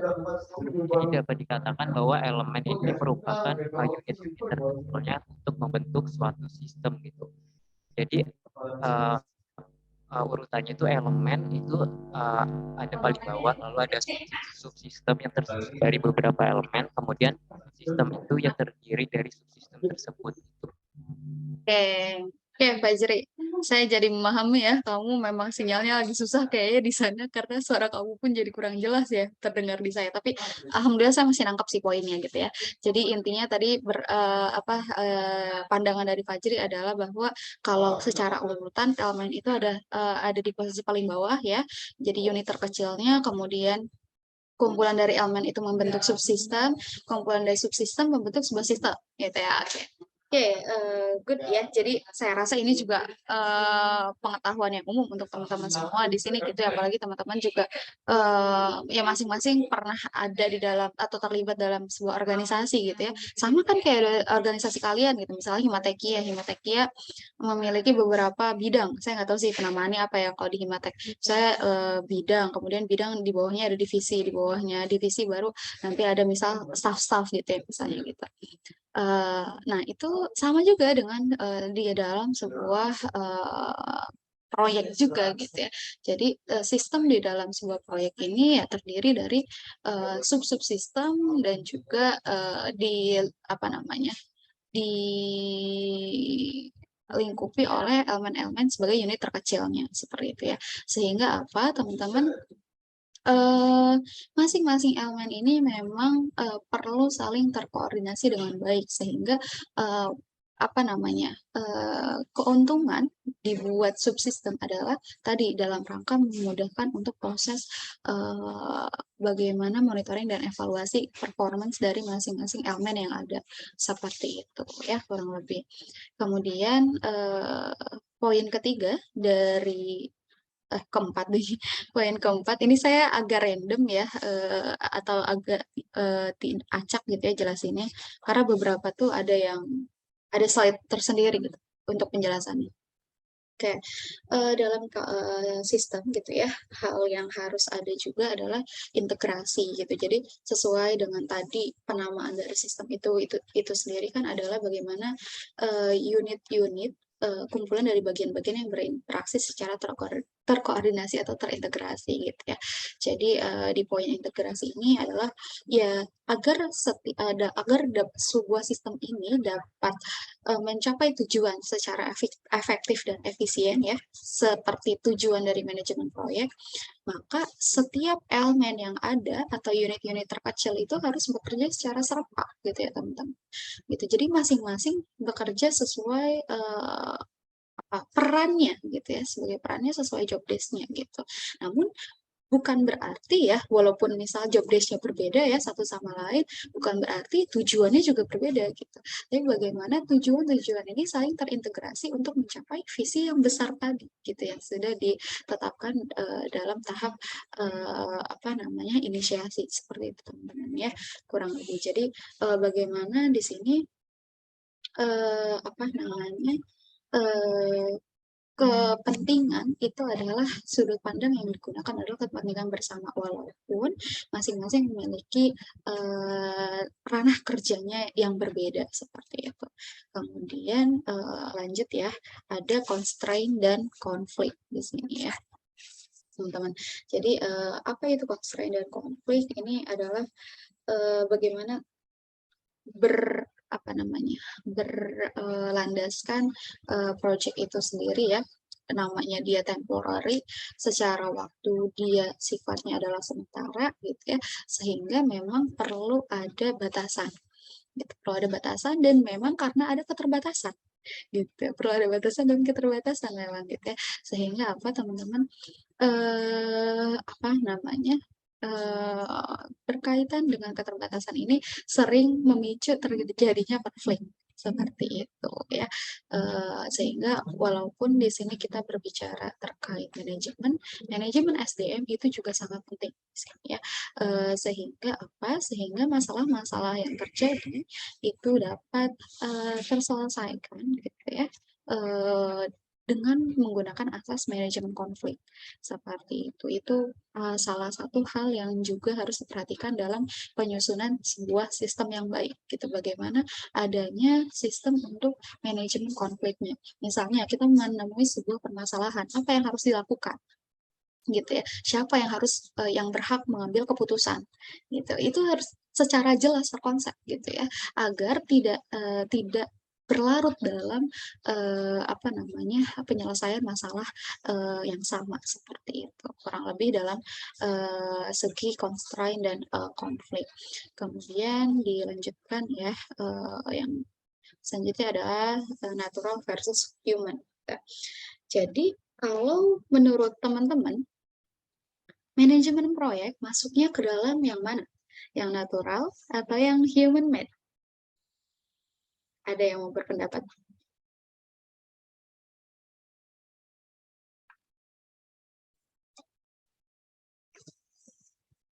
Pendapat kalian seperti apa? Sistemnya yang digunakan dalam project management itu yang natural atau yang human made ya? Izin jawab, Bu. Ya, oke Wisnu. Wah, gimana Wisnu? Kalau menurut saya sistem itu bagian dari human made, Bu. Gimana? Kenapa alasannya? Karena sistem itu kan yang membuat si manusia itu sendiri, Bu. Bukan asli alam atau natural. Oke, thank you ya Wisnu ya. Saya rasa ini sudah sangat jelas ya sebenarnya jawabannya teman-teman, dan tepat tadi ya jawabannya Wisnu. Gitu. Jadi bisa dengan gamblang ya teman-teman menjelaskan gitu sistem yang natural itu seperti apa. Saya juga sangat gamblang juga memberikan contohnya apa tuh gitu ya di situ. Kalau natural system itu ya salah satunya misalnya apa namanya, sistem yang ada di dalam anggota tubuh kita ya gitu. Misalnya gimana jari kita sampai bisa menulis gitu. Itu kan adalah sebuah hasil dari adanya sistem yang ada di dalam tubuh kita gitu ya, bagaimana otak memerintahkan tangan untuk bekerja dan lain sebagainya, saling masing-masing itu menggunakan apa namanya, menggunakan perannya dengan baik gitu ya. Bagaimana otak informasi atau perintah dari otak bisa nyampe ke tangan itu misalnya dengan bantuan saraf-saraf gitu ya, mengantarkan informasinya. Seperti itu ya. Itu adalah natural system gitu ya. Untuk yang project itu sendiri ya tentunya adalah human made, walaupun memang ya teman-teman kalau kita telusuri lebih dalam lagi ya di dalam sebuah sistem adalah pekerjanya adalah manusia gitu ya, dan manusia itu di dalam tubuh manusia ya itu adalah terdiri dari sistem yang berjalan secara natural atau alami ya, seperti itu. Jadi kalau dari sudut pandang kacamata besar gitu ya, yaitu tentunya project management ini adalah sistem yang dibuat oleh manusia, dan perlu digarisbawahi ya, ketika kita berbicara dengan sistem yang dibuat oleh manusia, artinya adalah ya dia imperfect gitu ya, dia pasti punya keterbatasan, dia pasti punya kelemahan dan lain sebagainya gitu ya. Jadi tadi yang namanya resiko, yang namanya konflik, yang namanya constraint itu pasti ada. Gitu. Karena tadi kita mengembalikan pada hakikatnya bahwa ini adalah sistem buatan manusia. Gitu ya. Oke, paham ya sampai sini ya teman-teman ya, bedain natural versus human made system ini saya rasa cukup jelas lah untuk teman-teman paham. Oke, kemudian selanjutnya kita mengenal juga ada dua jenis sistem atau struktur sistemnya. Ini dari buku Nicholas ya. Saya BTW saya sudah mengupload ya materi perkuliahan pekan lalu, rekamannya juga sudah ada, dan reference booknya juga sudah ada ya. Jadi si buku Nicholas itu juga sudah saya upload di Google Classroom. Silakan teman-teman bisa unduh gitu ya. Untuk lebih jelasnya lagi atau teman-teman kepo pengen baca lebih detail, silahkan mangga gitu ya, bisa diakses. Nah, balik lagi ke struktur sistem ya. Di sini ada dua jenis seperti yang tertampil di gambar, ada dua diagram A, ada diagram B gitu ya. Jadi kalau yang diagram A itu adalah struktur secara hierarki ya. Ini yang sebenarnya yang paling umum ditemui ya. Saya pun sejauh ini memang belum pernah atau masuk secara internal ke dalam sistem yang menggunakan struktur jenis B gitu ya. Tapi baiklah, nanti saya ceritakan secara tekstual saja mungkin ya yang sistem B ini gitu ya. Kayak yang sistem A dulu, hierarki ya. Jadi kalau yang jenis hierarki ya yang paling umum ada gitu ya. Jadi bagaimana garis komando itu ya berjalan dari atas ke bawah gitu ya, dari pimpinan ke tingkat yang atau elemen yang paling kecil gitu yang ada di dalam sebuah sistem tersebut gitu ya. Walaupun memang setiap sistem yang dibuat manusia pasti ada pros and cons-nya masing-masing gitu ya. Kalau misalnya dianalisis lebih dalam apa aja sih sebenarnya kelebihan dari sistem yang menggunakan bentuk hierarki ini gitu ya. Yang pertama pastinya adalah secara kejelasan untuk job desk masing-masing elemen itu cukup jelas gitu ya, sehingga masing-masing elemen itu punya tanggung jawab dengan job desk-nya masing-masing seperti itu. Ya. Kemudian yang kedua, ketika ada something problem atau ada konflik yang ditemui, maka setiap elemen dapat atau tahu gitu harus melapor pada siapa, atau tahu harus berdiskusi dengan siapa, gitu. Tahu siapa yang harus memutuskan, gitu ya. Pengambil keputusannya siapa itu tahu, gitu. Sehingga apa ini berimpact pada penyelesaian masalah yang relatif lebih cepat biasanya. Ya. Kemudian bisa juga ini dengan sistem hierarki ini adalah bisa jadi motivasi sebenarnya untuk setiap elemen membaguskan, bukan membaguskan apa ya, meningkatkan performansi atau kerjanya gitu, agar misalnya ada peluang-peluang untuk mengejar peluang untuk naik jabatan atau untuk promosi misalnya seperti itu ya. Jadi ada motivasi ke arah sana juga gitu. Kemudian dari segi setiap staff atau pegawainya itu karena masing-masing memiliki job desk khusus ya itu sehingga bisa membuat dia spesial, artinya memiliki spesialisasi di bidang tersebut gitu. Dan yang terakhir adalah karena di dalam struktur ini kan artinya adalah di bawah sistem ada subsistem mungkin ada apalagi gitu ya, mungkin ada divisi dan lain sebagainya gitu, sehingga bisa jadi apa ya, dalam sebuah tim yang sama itu terbentuk kesolidan gitu antar tim gitu ya, antar tim-tim kecil ini gitu ya, karena kan orangnya atau elemen yang ada di dalam tim kecil itu nggak terlalu banyak, sehingga untuk menguatkan apa ya namanya kesolidannya itu jadi tidak terlalu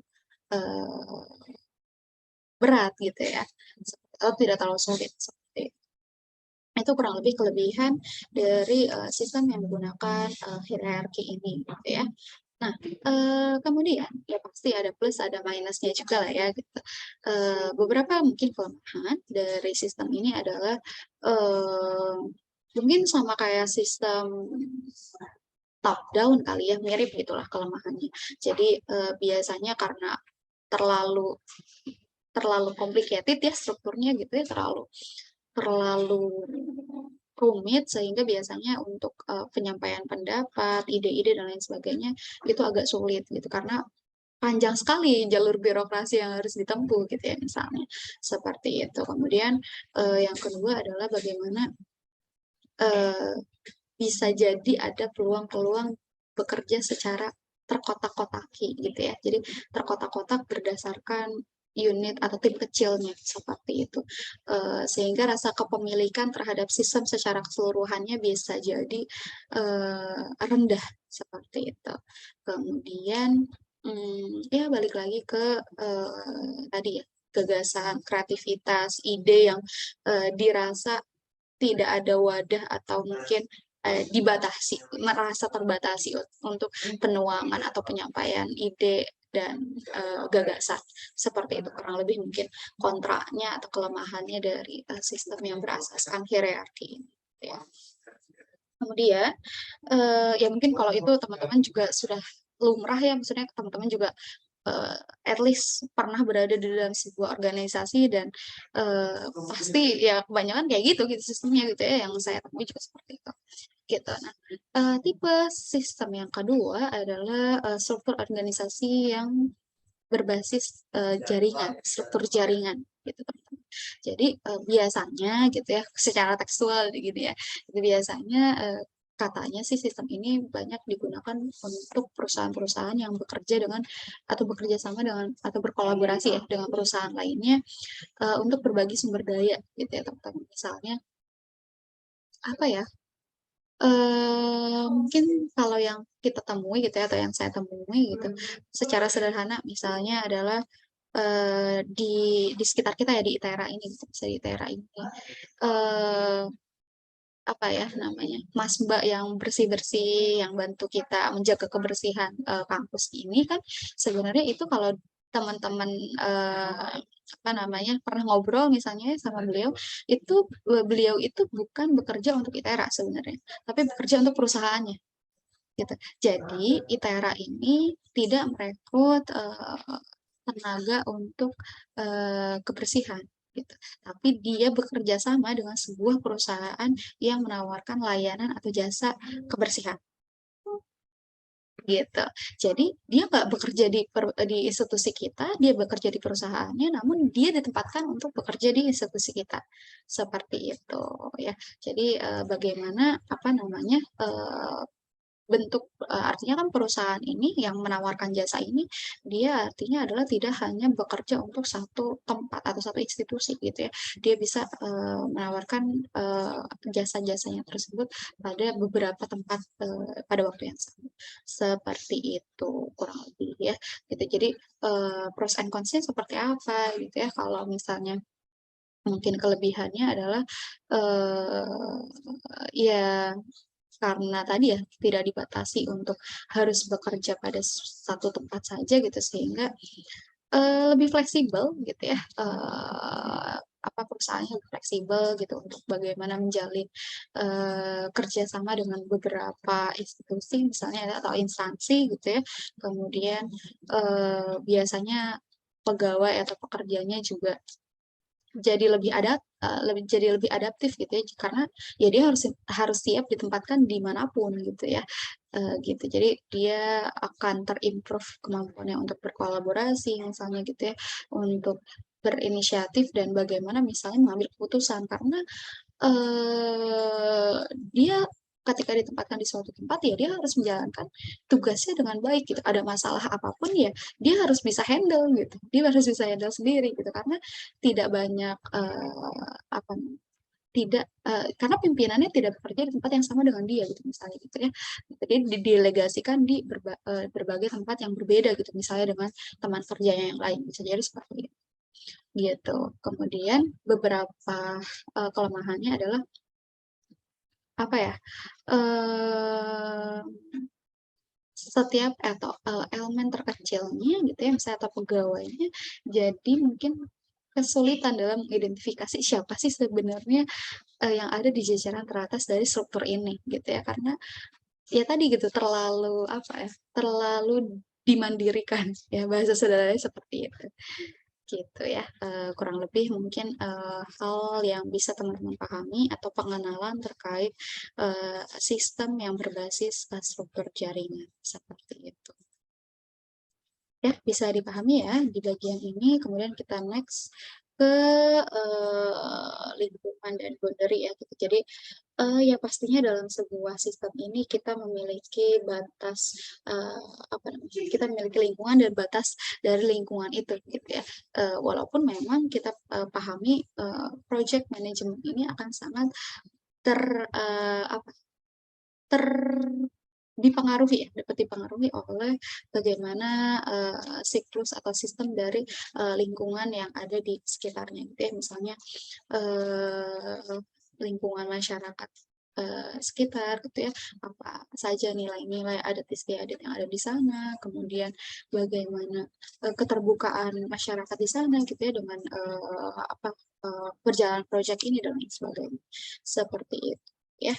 Kemudian nah, ini juga jenis sistem gitu ya. Jadi ketika kalau tadi kan struktur sistem ya, kalau ini jenis sistem gitu. Jadi jenis sistem ini ada yang sifatnya open system, ada juga yang dia adalah sifatnya closed system gitu ya. Walaupun sebenarnya seperti yang struktur jaringan tadi ya, gitu. Saya juga sejauh ini belum secara real melihat sistem yang betul-betul tertutup gitu ya karena apalagi dalam konteks project management pastinya adalah lingkungan itu menjadi salah satu faktor yang sangat amat mempengaruhi kelancaran dan keberjalanan atau keberlangsungan dari project itu sendiri gitu ya jadi teman-teman pasti bisa memahami ya kalau closed system itu seperti apa ya artinya dia sama sekali menutup diri gitu ya tidak dipengaruhi oleh lingkungannya gitu ya Sedangkan kalau yang terbuka adalah ya dia yang berhubungan dengan lingkungan dan dipengaruhi oleh lingkungan itu sendiri, seperti itu ya. Kalaupun mungkin ada yang menerapkan sistem secara closed system, mungkin semi kali ya gitu. Karena kalau betul-betul closed system itu akan sangat sulit sekali sih seperti itu ya.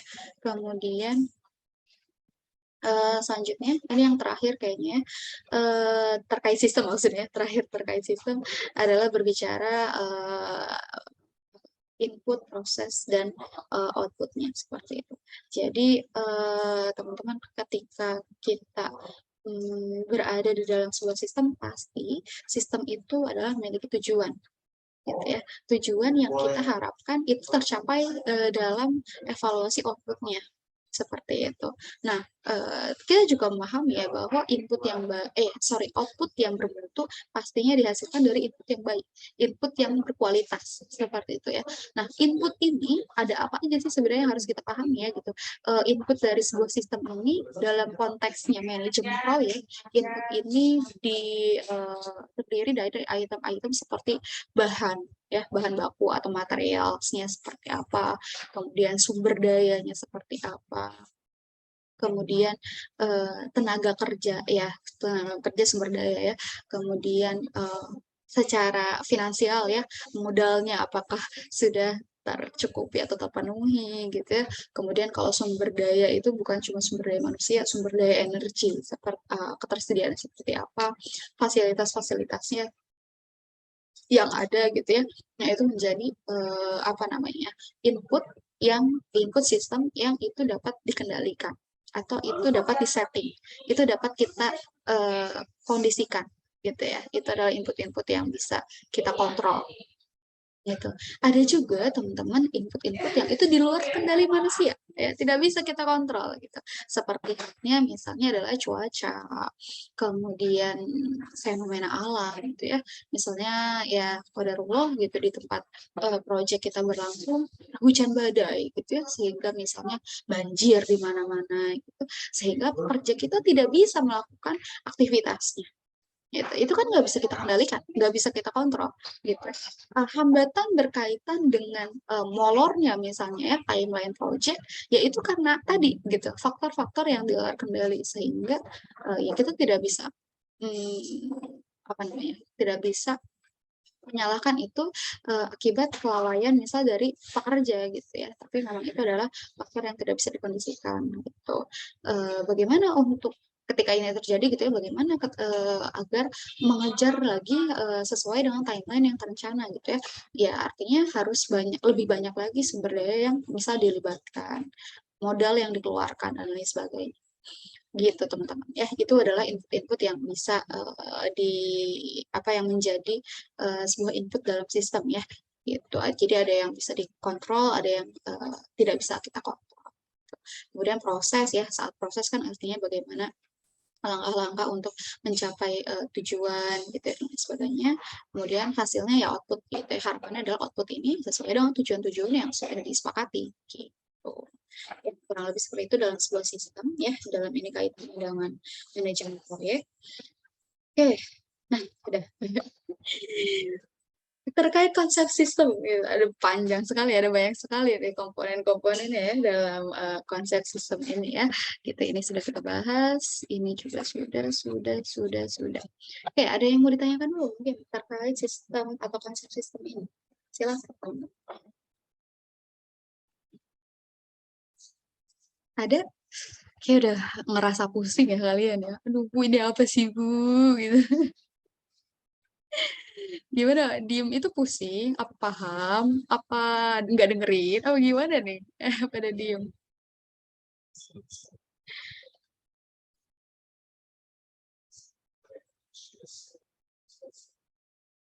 Halo? Tiba-tiba pada off cam semua ya kan? Nah, saya jadi nggak tahu nih pada di mana keberadaan kalian semua ya. Oke, Vanessa, gimana ada yang mau ditanyain ke Vanessa? Oh Yusril, oke, gimana Pak Yusril? Silakan. Apakah suara saya terdengar? Kurang jelas sih Yusril. Ini udah jelas, Bu. Oke, coba lanjut. Yang saya temukan itu kan tadi kalau kita lihat sistem konsep itu, kalau dari strukturnya itu kan ada dua jenis ya, Bu ya. Ada struktur hierarkial sama struktur network. Nah, yang menjadi pertanyaan saya, Bu, apakah kedua struktur ini bisa kita, apakah suatu saat kedua struktur ini bisa kita implementasikan jikalau kita membuat sebuah proyek gitu, atau hanya satu struktur aja? Begitu. Oke, Sril, terima kasih ya pertanyaannya. Bagus sih pertanyaannya ya gitu. Jadi kalau sejauh pengetahuan saya gitu ya, kalau mungkin terkait tadi ya apa namanya jenis sistem ini open and close ini gitu ya, mungkin bisa kombinasi gitu ya. Tadi kan saya bilang ya bisa ada semi close gitu kan. Kayak Yusril mungkin tertarik gitu. Oh, kalau misalnya struktur bisa nggak di mix and match gitu ya, misalnya gitu. Nah, seperti ini Yusril gitu ya. Jadi struktur si A dan B ini ya gitu bisa jadi sebenarnya di mix and match gitu. Misalnya di tataran yang subsistem gitu ya, di tataran yang subsistem dia pakai yang struktur jaringan gitu. Namun memang kalau secara diagram ya kita lihat bisa jadi seperti itu ya gitu. Namun kalau secara konsep gitu ya yang tadi penjelasannya gitu ya, bahwa kalau sebuah struktur jaringan ini adalah bagaimana kita bekerja atau sebuah perusahaan tersebut bekerja dengan corporation atau perusahaan yang lebih besar lagi gitu, atau misalnya kalau dalam aspek yang lebih realnya misalnya bekerja dengan sebuah institusi atau instansi seperti itu ya. Jadi memang akan berbeda gitu ya ketika misalnya kalau dalam sebuah project apa namanya project dengan berbasis hierarki gitu ya, dia ini memiliki sebuah pimpinan yang akan memantau secara fokus gitu project itu berlangsung gitu. Sedangkan untuk networking ini adalah project tersebut tidak hanya berlangsung misalnya di satu tempat yang sama gitu, tapi dia bisa di beberapa tempat seperti itu karena perusahaan ini bisa saja mengambil project di beberapa instansi misalnya seperti itu. Jadi tentu saja gitu ya, mix and match-nya adalah misalnya bukan hierarki kemudian campur di bawahnya adalah network gitu. Kalau dari penjelasan yang tadi ya, mungkin yang peluangnya menurut saya yang berpeluang adalah bagaimana dia sebenarnya susunannya adalah network secara garis besar, namun ketika penempatan di masing-masing unitnya gitu ya, misal di masing-masing instansi atau di masing-masing institusinya, itu dia memiliki struktur secara hierarki gitu. Jadi itu possible gitu kalau seperti itu. Saya sih mikirnya gitu ya, misalnya kalau dari segi peluang gitu ya, atau potensi pengembangan konsep apa namanya strukturnya gitu. Jadi bukan yang hierarki terus di bawahnya yang network gitu, malah kebalik gitu. Jadi mungkin dia secara di perusahaan itu sebenarnya strukturnya adalah jaringan berbasis jaringan, namun nanti di setiap penempatannya, nah itu nanti dibentuk struktur secara hierarki agar yang di masing-masing penempatan ini tidak bingung ketika ingin memutuskan sebuah atau mengambil sebuah keputusan. Gitu. Jadi dia apa namanya mengatasi kelemahan karena kan salah satu kelemahan dari sistem jaringan ini adalah tadi ya apa sih? Jadi bingung gitu pemimpinnya siapa gitu karena kan dia bekerja dengan tempat yang berbeda-beda gitu ya dengan temannya yang lain gitu di satu perusahaan tersebut gitu sih kalau apa namanya analisis dari saya gitu ya. Terjawab nggak Yusril? Terjawab Ibu. Oke, sama-sama. Pertanyaan yang menarik ya dari Yusril. Saya juga nggak kepikiran kalau kamu nggak nanya ini. Gitu ya. Ya teman-teman yang lain mungkin ada yang mau bertanya?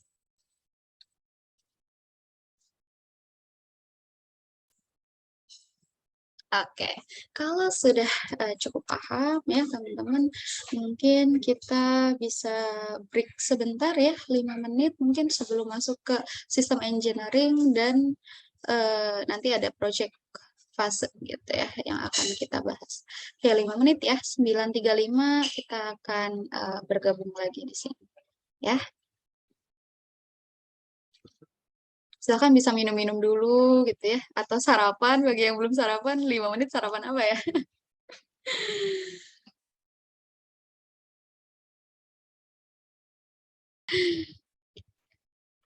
Oke. Oke, teman-teman saya lanjutkan ya pembahasannya. Saya share screen lagi. Oh, hilang lagi sih. Bentar ya.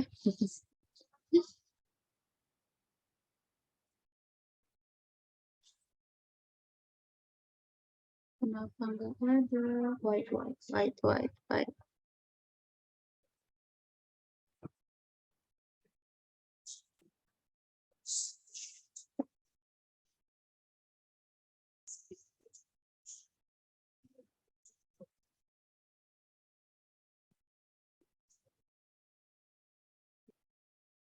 Oke, sudah tampil ya share screen-nya ya.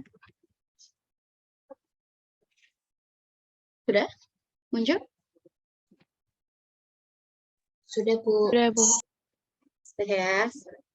Oke, kita lanjutkan ke bahasan selanjutnya adalah sistem secara engineering ya. Kalau tadi kita membahas sistem secara general seperti apa ya. Ini kita masuk agar lebih spesifik ya, kita mengenal gimana sih engineering system itu. Jadi engineering system secara sederhana adalah bagaimana menurut Blanchard ya gitu.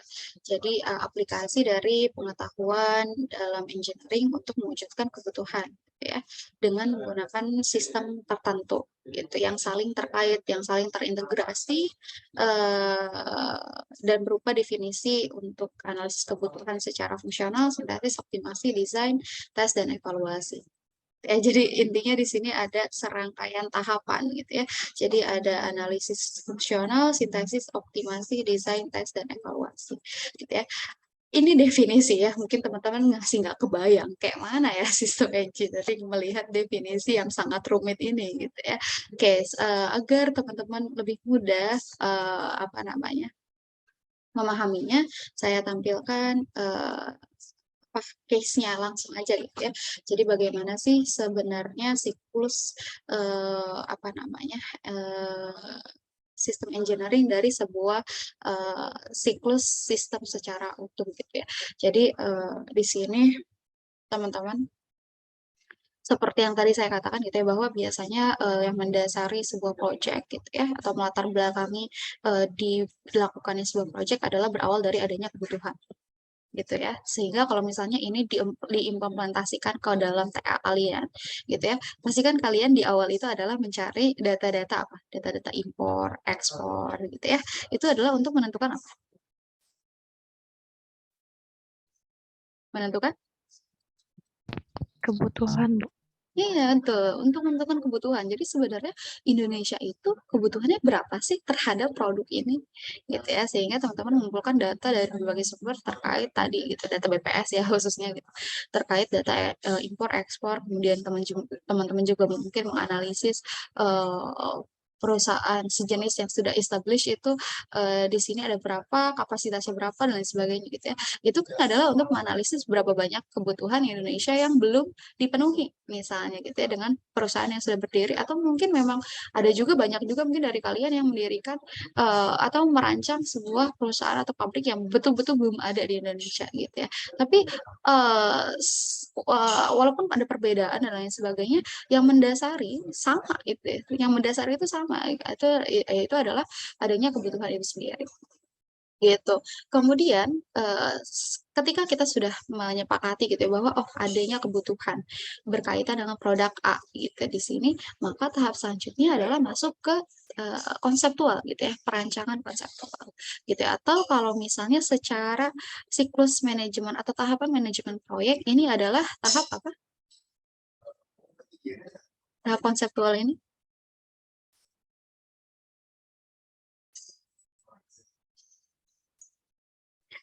baru kita bahas tadi loh. Tahap apa yang pertama?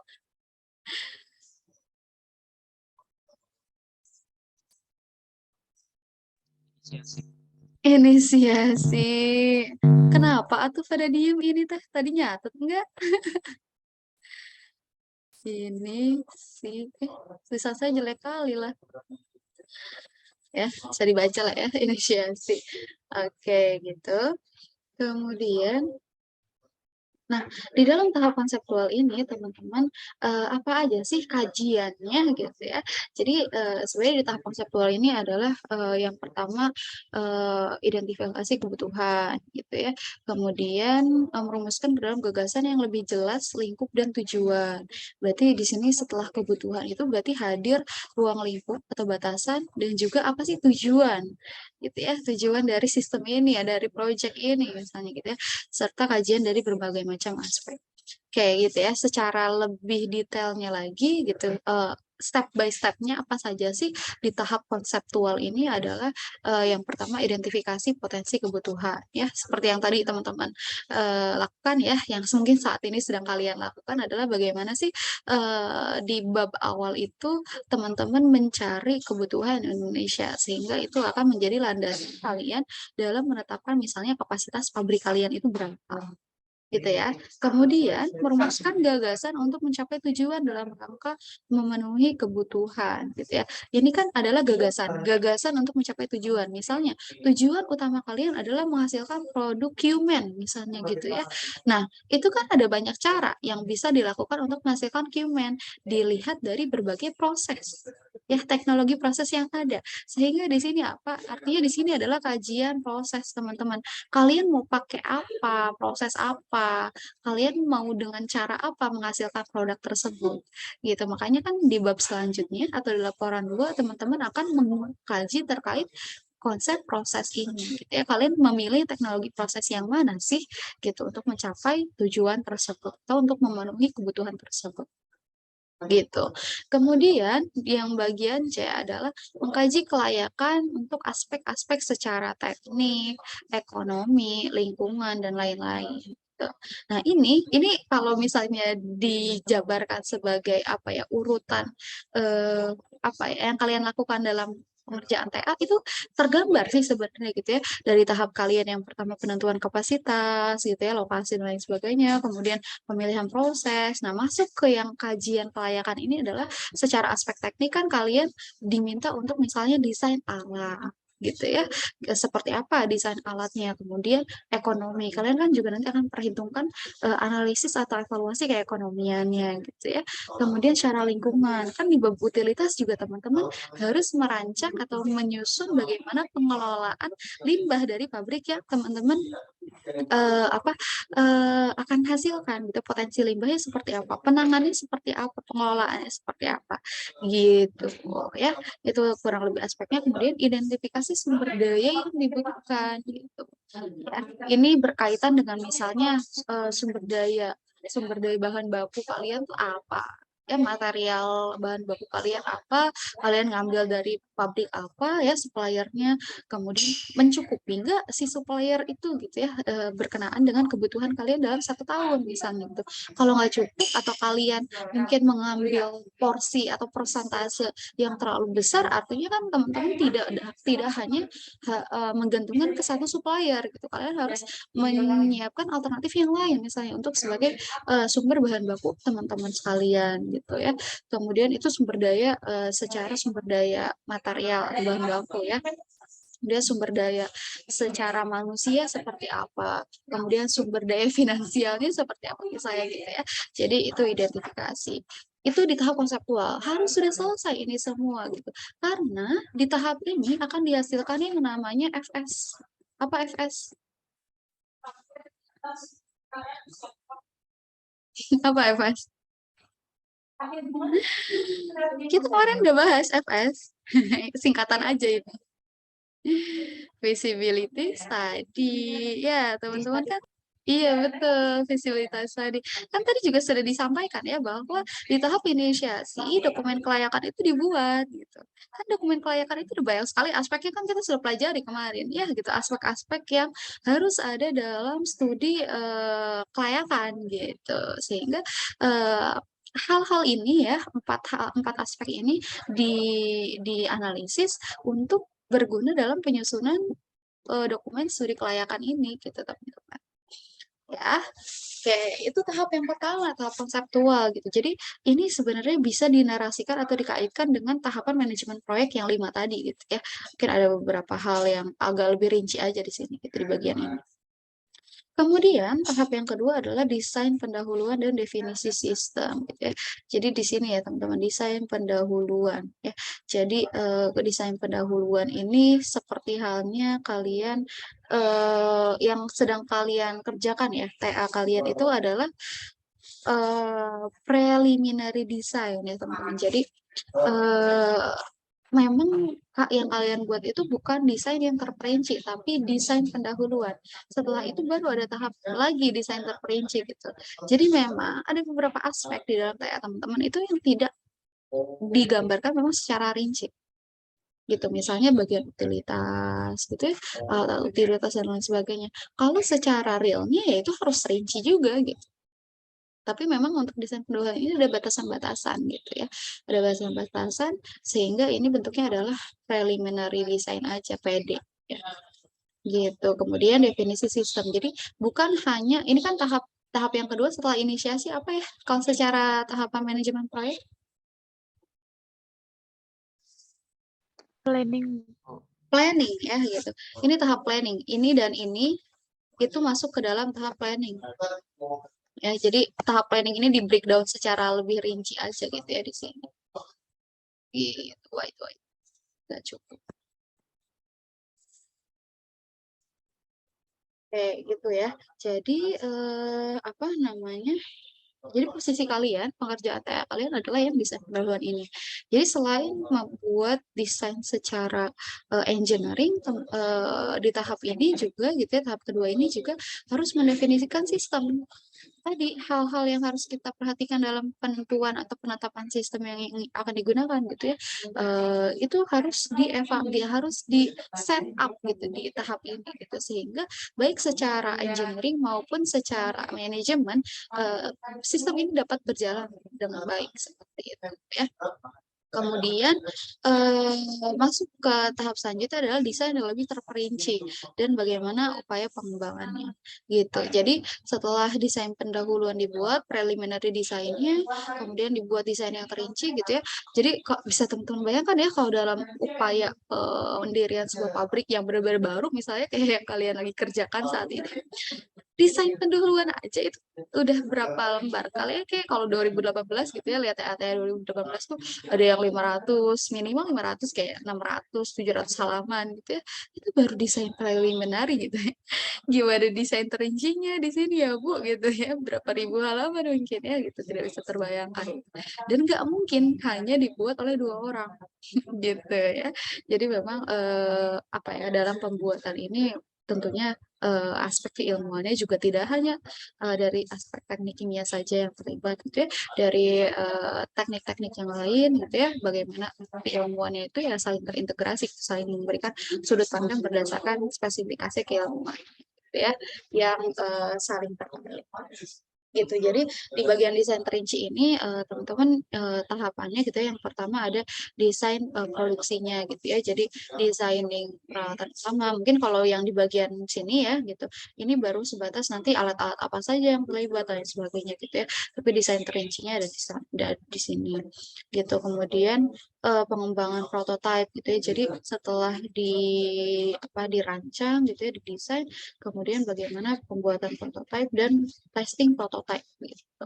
Sehingga ketika testing prototype ini sudah berhasil atau layak misalnya gitu ya, layak untuk dibuat atau desainnya itu sudah sesuai gitu ya dengan mungkin output yang diinginkan misalnya dari segi mutu gitu ya, maka baru dilanjutkan ke tahap selanjutnya adalah kenapa kesini Om? Tahap selanjutnya adalah baru konstruksi gitu ya, fabrikasi atau manufacturing gitu. Berarti ini tahap apa ya kalau dalam siklus manajemen proyek? Eksekusi. Iya betul, tahap eksekusi di sini ya masuk. gitu. Jadi di sini dimulai dari bagaimana pemilihan materialnya gitu ya, kualitasnya gitu dicek apa di quality control gitu ya maksudnya. Kemudian peralatannya, fabrikasi dan perakitan dan konstruksi ini gitu ya. Jadi di sini gitu. Kemudian setelah itu operasi produksi gitu ya. Jadi ketika tahap ini kalau kalau tadi kan yang tahap manajemen proyek ya. Jadi sampai proyek itu berakhir gitu. Kalau ini kan secara sistem engineering gitu ya, sehingga setelah pabrik itu dieksekusi gitu ya proses pembangunannya ya. Kemudian setelah selesai gitu dioperasikan gitu ya, mulai dijalankan gitu pabrik tersebut. Pabrik itu beroperasi, kemudian ada pengamatan ini bukan prestasi ya, tapi performance di sini ya, atau kinerja.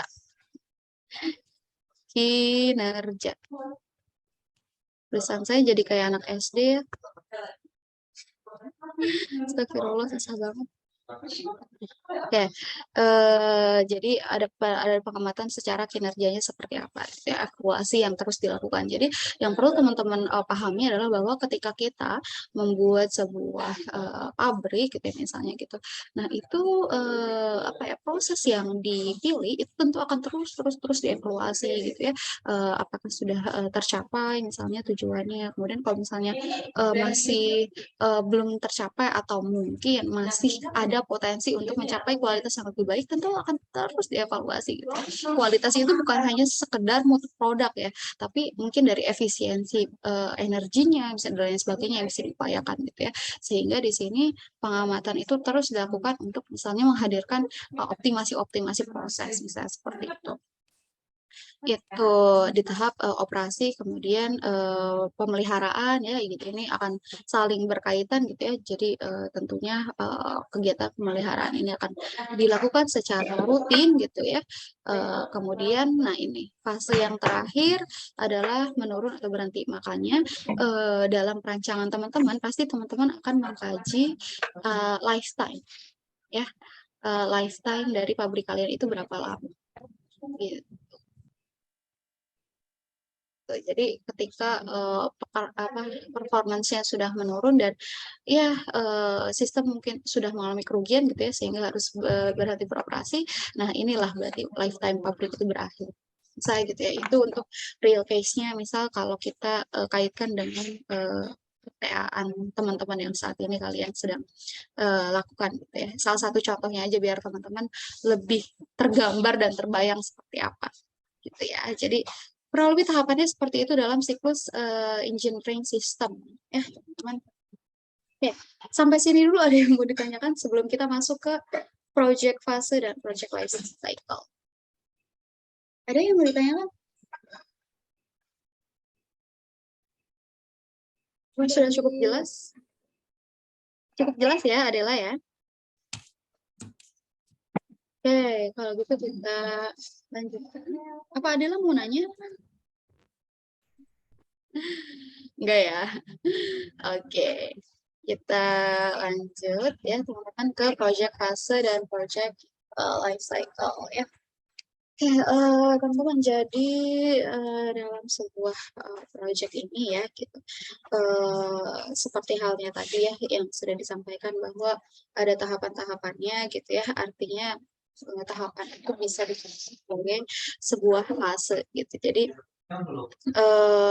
sebuah project ini akan dibagi ke dalam project-project fase, dan keseluruhan atau gabungan dari seluruh fase dalam sebuah proyek akan membentuk sebuah namanya project life cycle gitu ya. Jadi di sini catatannya adalah bahwa setiap akhir dari project fase akan direview gitu ya, gimana sih performance-nya, deliverables-nya dan lain sebagainya.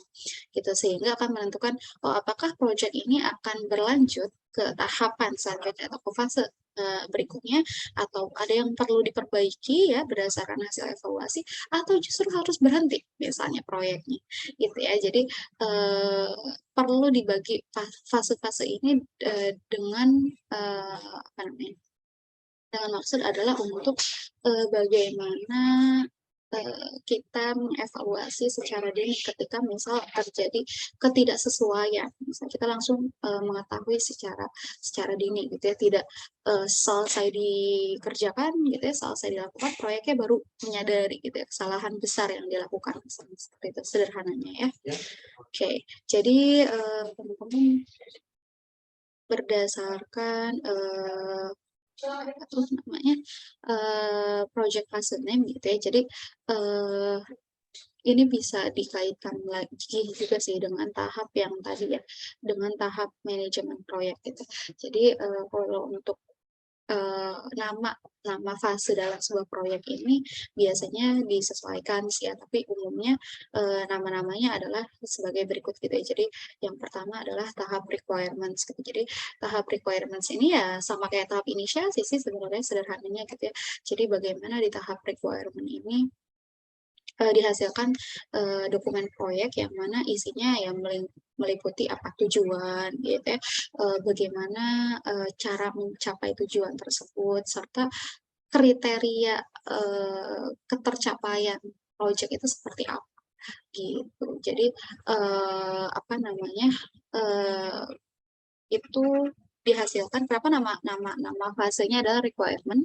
Karena di tahap pertama ini dihasilkan sebuah dokumen namanya adalah requirement project gitu, yang mana secara umum isinya tadi gitu mendeskripsikan proyek, batasan-batasan atau ruang lingkup dari proyek tersebut, kemudian apa sih deliverable utamanya dari proyek itu sendiri gitu ya, potensi resikonya seperti apa, terus dan lain sebagainya gitu ya, penetapan stakeholder dan lain-lain gitu. Jadi apa namanya bisa kita kaitkan lah dengan tahapan manajemen proyek yang sudah kita bahas di awal. Kemudian yang kedua adalah di tahap engineering ini ya teman-teman. Jadi di tahap engineering ini sebenarnya adalah masuk ke dalam tahap perencanaan gitu ya. Jadi kenapa namanya engineering gitu, karena di tahap ini atau di fase ini gitu ya dihasilkan beberapa dokumen. Yang pertama adalah project management plan gitu. Jadi apa namanya planning secara keseluruhan yang meliputi proyek tersebut secara engineering itu seperti apa gitu. Kemudian juga dihasilkan beberapa dokumen baseline gitu ya. Jadi baseline yang melingkupi scope proyek gitu ya. Kemudian baseline terkaitan dengan biaya dan baseline terkaitan dengan waktu. Itu diselesaikan di tahap ini gitu. Jadi dokumen-dokumen yang perlu ada di tahap yang kedua ini ya, atau di sini dikatakan namanya tahap engineering. Kemudian tahap selanjutnya ada tahap konstruksi gitu ya. Tahap konstruksi ini ya tahap eksekusi gitu ya, tadi kalau bahasanya di tahap manajemen proyek gitu. Jadi di tahap ini ya dimulai dari proses pembelanjaan bahan baku sampai ke konstruksi bangunan dan lain sebagainya gitu ya, konstruksi alat dan lain sebagainya gitu. Yang mana berlandaskan pada apa sih output dari yang ingin dicapai dari tahap perencanaan tadi gitu ya.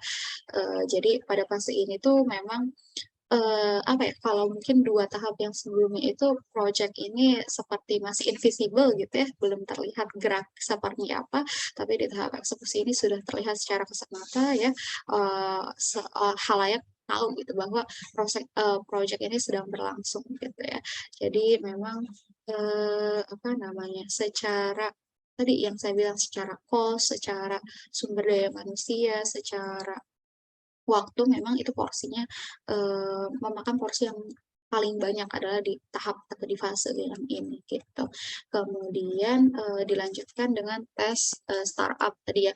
Jadi kan di yang sistem engineering juga gitu ya. Jadi ada tahap testing, pilot plan dan lain sebagainya gitu. Jadi bagaimana di sini ada testing, kemudian ketika skala pilot itu sudah berhasil maka bisa lanjut ke tahap commissioning atau startup seperti itu. Jadi memang sudah dikatakan layak secara apa skala pilot baru bisa apa namanya berjalan dan dioperasikan gitu ya, atau dimulai startup gitu plan tersebut.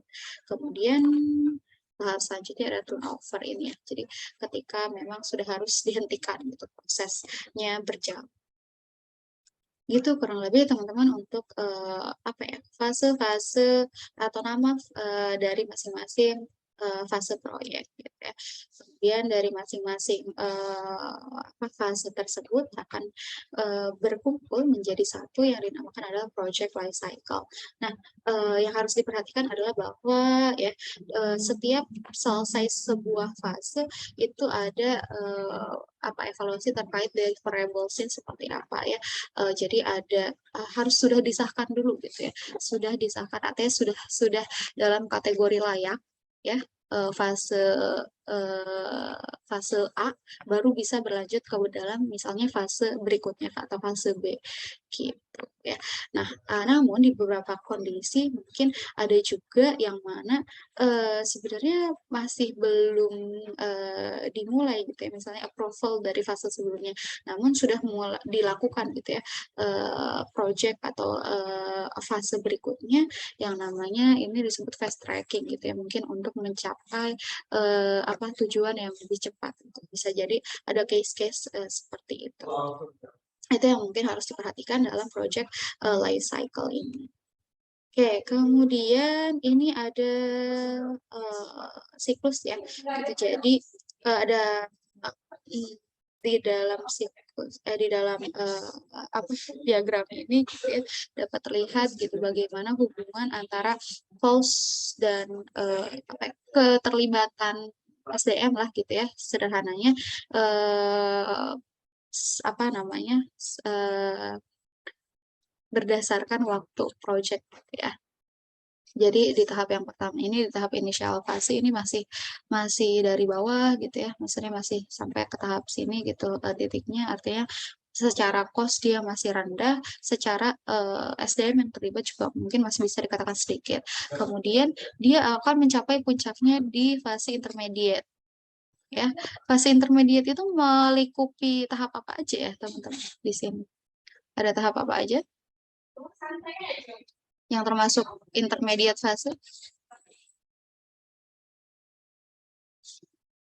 Tahap tadi apa? Perencanaan ya, habis tahap inisiasi. Terus habis perencanaan apa? Eksekusi, Bu. Eksekusi. Habis tahap eksekusi? Controlling, Bu. Controlling. Oke, itu ya. Jadi kira-kira ada 3 tahap ini yang termasuk ke dalam intermediate fase. Nah, menurut teman-teman puncaknya ini tuh ada di fase yang mana ya? Eksekusi mungkin, Bu. Eksekusi ya. Oke, betul. Jadi tahap eksekusi ini dia porsinya secara cost dan secara SDM yang terlibat itu yang paling tinggi gitu ya. Oke, kemudian masuk ke final fase sampai akhirnya project itu harus turnover gitu atau harus berhenti. Seperti itu ya, secara apa siklusnya ya dikaitkan dengan tadi, mungkin ini lebih ke visualnya aja seperti apa. Gitu. Kemudian ini oke. Sama seperti tadi tapi ya ini kaitannya dengan apa aktivitasnya. Jadi aktivitas yang di aktivitas di proyek tersebut ya dari awal kan ini masih rendah aktivitasnya gitu ya, karena juga mungkin orang yang terlibat itu belum banyak, kemudian masuk ke planning ya. Cuma di sini yang harus teman-teman perhatikan adalah saat fase controlling ini gitu ya. Jadi kalau dalam siklus ini atau diagram ini mendefinisikan bahwa controlling ini tidak ditaruh di atau after executing gitu ya, tapi dari awal sampai akhir nih ya, dia dari sini sampai ke sini itu ada gitu. Artinya apa? Dia mendefinisikan bahwa controlling ini ada dari awal sampai akhir keberjalanan project itu sendiri gitu ya. Dan di sini juga terlihat sama kayak tadi ya bahwa fase puncaknya atau yang paling tinggi aktivitasnya itu adalah di fase eksekusi. Kemudian ini sebenarnya apa ya, rangkuman aja sih dari yang tadi saya ceritakan ya berkaitan dengan tahap inisiasi, artinya inputnya adalah berupa ide-ide, kemudian apa terbentuk PM tim ya atau project manager tim. Kemudian outputnya adalah dokumen charter dan juga scope statement gitu ya. Jadi bagaimana tujuan dan ruang lingkup dari project itu harus dibatasi gitu ya di tahap inisiasi ini. Kemudian tahap selanjutnya yang membentuk fase intermediate ini kan ada planning, kemudian dihasilkan dokumen baseline, kemudian di tahap apa namanya ketika eksekusi ini berarti ada progress gitu ya. Acceptance ini ketika proses monitoring kan artinya ada acceptance dan approval gitu ya. Kemudian di final phase-nya ya ada handover. Seperti itu. Oke, sampai di situ dulu. Ada bahasan terkait project fase dan project life cycle. Ada yang mau ditanyakan mungkin untuk bahasan yang ini?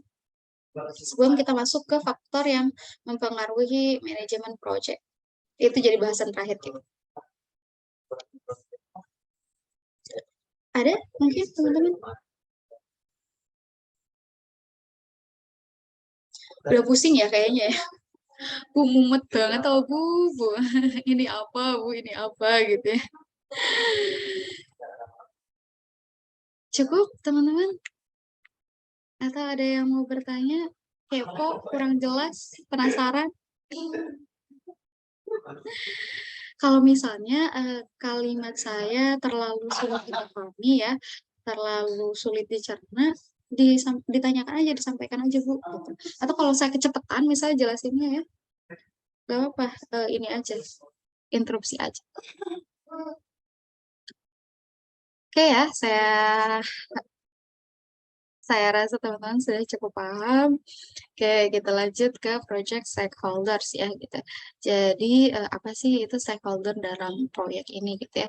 Jadi stakeholder ini adalah ya pihak-pihak yang baik itu individual ya ataupun kelompok ataupun mungkin organisasi yang mana dia mempengaruhi atau dipengaruhi gitu ya oleh aktivitas dari proyek itu sendiri. Gitu. Ya, jadi teman-teman penting sekali gitu ya untuk bagaimana stakeholder dalam proyek itu selesai diidentifikasi di tahap inisiasi. Gitu. Kenapa sih gitu ya? Jadi ada beberapa dampak dampak buruk yang dihasilkan ketika pengelolaan stakeholdernya ini kurang baik, teman. Itu ya ada beberapa dampaknya. Yang pertama adalah bisa jadi mengakibatkan keterlambatan atau molornya proyek dari timeline misalnya gitu ya karena lama dalam pengambilan keputusan gitu teman-teman. Kemudian yang kedua adalah resiko konflik yang tidak teratasi itu juga bisa jadi tinggi gitu karena stakeholder ini kan sangat penting ya perannya dalam bagaimana pengambilan keputusan-keputusan dalam sebuah proyek gitu. Sehingga kalau ini tidak didefinisikan dengan baik atau tidak dikelola dengan baik, akan banyak sekali konflik-konflik yang mungkin tidak dapat teratasi dalam keberjalanan proyek. Ya, sampai pada akhirnya dampak paling tidak diinginkan adalah bisa jadi berakibat pada penghentian proyek itu sendiri. Gitu. Jadi penting sekali ya gitu si stakeholder ini. Kemudian ada siapa aja sih sebenarnya apa ya orang-orang yang terlibat atau yang akan menjadi stakeholder dalam sebuah project gitu ya. Jadi yang pertama itu project manajernya itu sendiri gitu ya, yang dia yang akan mengelola keberjalanan project, kemudian ada customer ya atau calon konsumer yang akan menggunakan produk-produk atau jasa yang dihasilkan dari proyek itu sendiri, kemudian performing organization gitu ya. Jadi ketika kita melibatkan tenaga outsourcing gitu ya, pekerja di perusahaan yang terlibat langsung dalam proyek kita gitu, itu sangat berpengaruh juga gitu karena itu kan apa namanya menentukan performance kinerja dari pegawai gitu ya, yang terlibat dalam proyek itu atau elemen yang terlibat dalam proyek. Kemudian project team members-nya sendiri ya gitu. Jadi apa namanya tim dari proyek yang secara struktural internal itu menyusun tim ini gitu ya. Kemudian yang terakhir dan sangat penting adalah sponsor atau investor dalam proyek itu sendiri. Ya, jadi itu adalah beberapa apa namanya aspek yang terlibat dalam atau yang menyusun sebuah stakeholder. Kemudian ini gambaran aja gitu ya, bagaimana sih pengaruh stakeholder seiring dengan berjalannya proyek tersebut gitu ya. Jadi di sini berbeda dengan tadi ya gitu. Kalau tadi kan si apa namanya tahapan proyek itu biasanya atau secara cost dan aktivitas ataupun keterlibatan SDM itu puncaknya di tahap eksekusi. Beda dengan pengaruh dari stakeholder ini justru puncaknya itu di tahap inisiasi kan. Gitu. Jadi sangat penting sekali untuk melibatkan peran stakeholder di tahap inisiasi gitu ya. Definisikan dengan jelas dan kelola dengan baik stakeholder yang terlibat dalam proyek tersebut gitu ya. Kemudian ada lagi selain stakeholder juga ada pengaruh dari organisasi gitu ya. Gitu. Ini terjadi ketika misalnya project ini menjadi bagian dari organisasi yang lebih besar, misalnya corporation ya. Jadi akan dipengaruhi misalnya secara sistem yang dipilih atau nilai, kemudian cara kerjanya, struktur dan lain sebagainya gitu ya. Itu tentunya akan mempengaruhi bagian organisasi yang lebih besar dari project itu sendiri. Gitu. Nah, ada hal-hal apa aja sih yang harus kita perhatikan ya dalam hal penyusunan atau setting sistemnya seperti apa gitu ya. Jadi yang pertama kita harus memahami sistem organisasi tersebut seperti apa ya, kita harus sesuaikan. Kemudian kulturnya seperti apa ya, stylenya seperti apa gitu. Kemudian ini struktur dan project officing seperti apa. Itu ada beberapa hal atau kunci ya, aspek-aspek kunci yang harus kita sesuaikan ketika project yang kita lakukan itu adalah menjadi bagian dari misalnya sebuah corporation gitu. Terus, nah ini ya, ini teman-teman mungkin perlu perhatikan ya, saya yang di masa yang akan datang ya, siapa tahu gitu ya teman-teman mendapatkan kesempatan gitu untuk menjadi sebuah leader dalam sebuah proyek gitu ya, atau teman-teman jadi general manager ya dalam sebuah proyek, ada beberapa skill yang tidak boleh dipisahkan dari diri teman-teman. Itu adalah kemampuan untuk komunikasi ya, kemampuan untuk memimpin, kemampuan untuk negosiasi ya, kemampuan bagaimana menganalisis penyelesaian masalah ya, dan juga bagaimana kemampuan teman-teman memberikan pengaruh kepada di dalam organisasi tersebut. Ya, mungkin tidak hanya dalam project manager ya, secara kepemimpinan secara general saja ini 5 poin penting ini yang diperlukan ya ketika teman-teman menjadi seorang pemimpin ya secara general gitu. Kemudian yang terakhir ya, ini slide terakhir dari saya. Gitu. Jadi ada pengaruh dari sosioekonomi dan lingkungan gitu ya yang akan mempengaruhi atau yang sangat mempengaruhi sebuah project itu sendiri gitu, sehingga sebelum teman-teman memilih lokasi bikin project atau perusahaan tersebut, teman-teman tentunya harus memahami ya bagaimana sih sebenarnya regulasi yang ada atau yang hadir di sana gitu ya, yang ditaati di sana. Kemudian internationalization ini ya kultur yang sedang berkembang di sana, bukan kultur sih ya, nilai-nilai dari luar yang sedang berkembang di sana atau secara internasional berdampak di sana seperti apa, kemudian bagaimana kultur di sana ya, nilai-nilai adat misalnya gitu, atau dan juga perlu diperhatikan sustainability-nya gitu ya.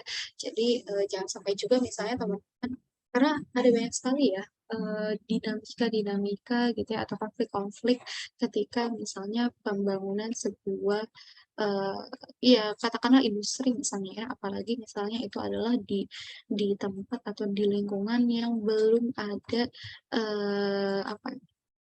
misalnya belum ada sama sekali industri di sana gitu ya, biasanya akan sangat amat sulit sekali di proses awalnya gitu ya, berhadapan dengan masyarakat di sana gitu, karena berawal dari kecemasan atau ketakutan masyarakat akan dampak buruk dari hadirnya industri di lingkungan mereka seperti itu, sehingga kita perlu melakukan upaya-upaya pendekatan tuh yang sustain gitu, yang membuat mereka bisa menerima kita itu ya dalam jangka panjang gitu, tidak hanya dalam jangka pendek saja misalnya seperti itu. Ya, jadi mungkin ini juga jadi pertimbangan teman-teman ketika misalnya dalam menentukan kajian lokasi pabrik kalian ya, misalnya kalau jangka pendeknya ini dalam case TA teman-teman sekalian gitu. Jadi 4 pertimbangan ini harus teman-teman perhatikan ya, gitu. Jadi bagaimana secara regulasi tentunya kenapa sih setting teman atau biasanya memilih lokasi adalah lokasi yang ya itu memang kawasan industri gitu, karena secara regulasi mungkin akan tidak terlalu rumit gitu ya dibandingkan teman-teman memilih lokasi yang sama sekali jauh dari kawasan industri, misalnya seperti itu. Jadi untuk aspek ini sangat penting sekali untuk teman-teman pahami dan dalam ya sebelum agar dapat diterima di masyarakat ya berkaitan dengan proyek yang sedang lakukan. Gitu kurang lebih ya teman-teman, ada beberapa hal nih ya, ada 4 hal gitu ya berkaitan dengan pengaruh, hal yang mempengaruhi manajemen project itu sendiri ya, sebagai bahasan terakhir kita di perkuliahan pekan ini. Banyak banget ya kayaknya. J, kamu udah nulis berapa halaman, J? Saya cuma bisa lihat JJ soalnya di layar. Dapat berapa halaman, J, catatannya, J? Cuma 3, Bu. Cuma 3, oke ya. Jadi memang cukup padat ya materi yang disampaikan pada hari ini gitu. Tapi semoga teman-teman bisa menangkap poin-poinnya. Semoga atau kalau misalnya ada yang terlewat, silakan teman-teman bisa review lagi ya dari rekaman yang nanti akan saya bagikan di GCR gitu ya. Sebelum mungkin ditutup, ada yang mau bertanya dulu nggak? Silakan loh. Kalau ada yang mau ditanyakan, ini kesempatan terakhir. Mangga, mangga.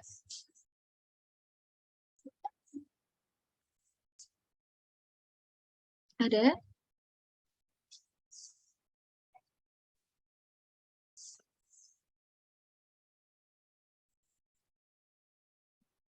Oke, cukup ya kayaknya ya. Oke, kalau gitu sekarang jam 10.17 ya. Artinya masih ada 13 menit sebenarnya sampai sebelum kuliah ini berakhir. Saya takut dikatakan korupsi waktu ya, tapi makanya saya meminta izin dari teman-teman sekalian. Nggak apa-apa nggak kalau saya akhiri sebelum waktunya berakhir, kan harusnya 10.30 gitu. Nggak apa-apa apa enggak. Kalian izinkan apa enggak? Kalau kalian ada yang nggak ridho, saya takut disuruh tanggung jawab nanti gitu ya. Gimana? Apa kalian ada yang mau nanya? Silakan loh. Waktunya masih ada kok.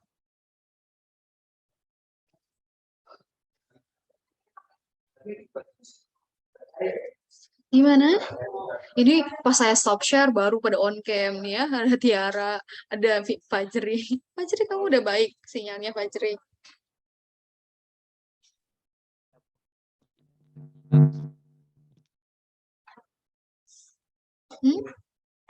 Ada yang mau bertanya? Nggak ada? Oke, kalau nggak ada yang mau ditanyakan, saya mau ngobrol sama Antonius, boleh nggak sebagai ketua kelas? Antonius, masih bisa dengar suara saya, Anton? Iya, Bu, terdengar.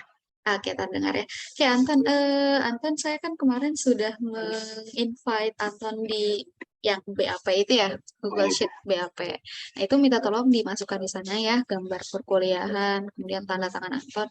Nah, sama satu lagi, Ton. Jadi, yang versi gambar jelasnya ya, itu minta tolong ditaruh di folder satunya, yang folder bukti perkuliahan. Folder 1. Saya nge-invite di folder itu juga kan ya. Itu kalau bisa yang di folder bukti perkuliahan itu gambarnya yang jelas ya. Saya yang nggak blur dan nggak buram. Kualitasnya bagus. Oke, Tan. Paham ya, Tan Foldernya ya? satu doang, Bu, kemarin. Cuma yang spreadsheet doang, Bu.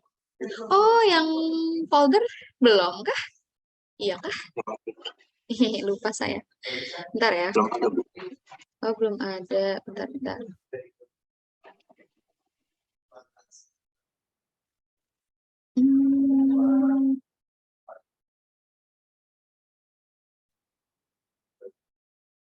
Oke, nanti saya re-invite aja Anton ya untuk yang di folder satunya lagi ya. Oke deh kalau gitu. Oke, nanti saya kirimkan aja. Thank you ya Anton ya, makasih banyak ya atas kerjasamanya. Oke teman-teman, 10 menit ya, sisa 10 menit. Tapi kalau misalnya teman-teman sudah tidak ada lagi yang ingin ditanyakan, ya semoga sudah cukup jelas ya apa yang saya sampaikan. Dan semoga teman-teman berkenan ya saya mengakhiri sebelum jam perkuliahan ini seharusnya berakhir ya. Semoga teman-teman bisa menangkap manfaat dari materi yang saya sampaikan. Semoga juga kalau misalnya belum dirasakan manfaatnya sekarang, semoga bisa di waktu teman-teman ke depannya gitu ya. Ketika teman-teman misalnya nanti sudah berhadapan dengan project atau teman-teman menghandle atau memimpin sebuah project, semoga bisa bermanfaat sedikit ilmu yang bisa teman-teman dapatkan hari ini. Gitu ya, saya akhiri perkuliahan kita pada pagi hari ini. Terima kasih atas semangat dan kehadirannya. Semoga teman-teman sehat selalu ya. Saya akhiri. Assalamualaikum warahmatullahi wabarakatuh. Selamat pagi. Pagi, terima kasih Bu. Selamat pagi, Bu. Pagi, terima kasih Bu.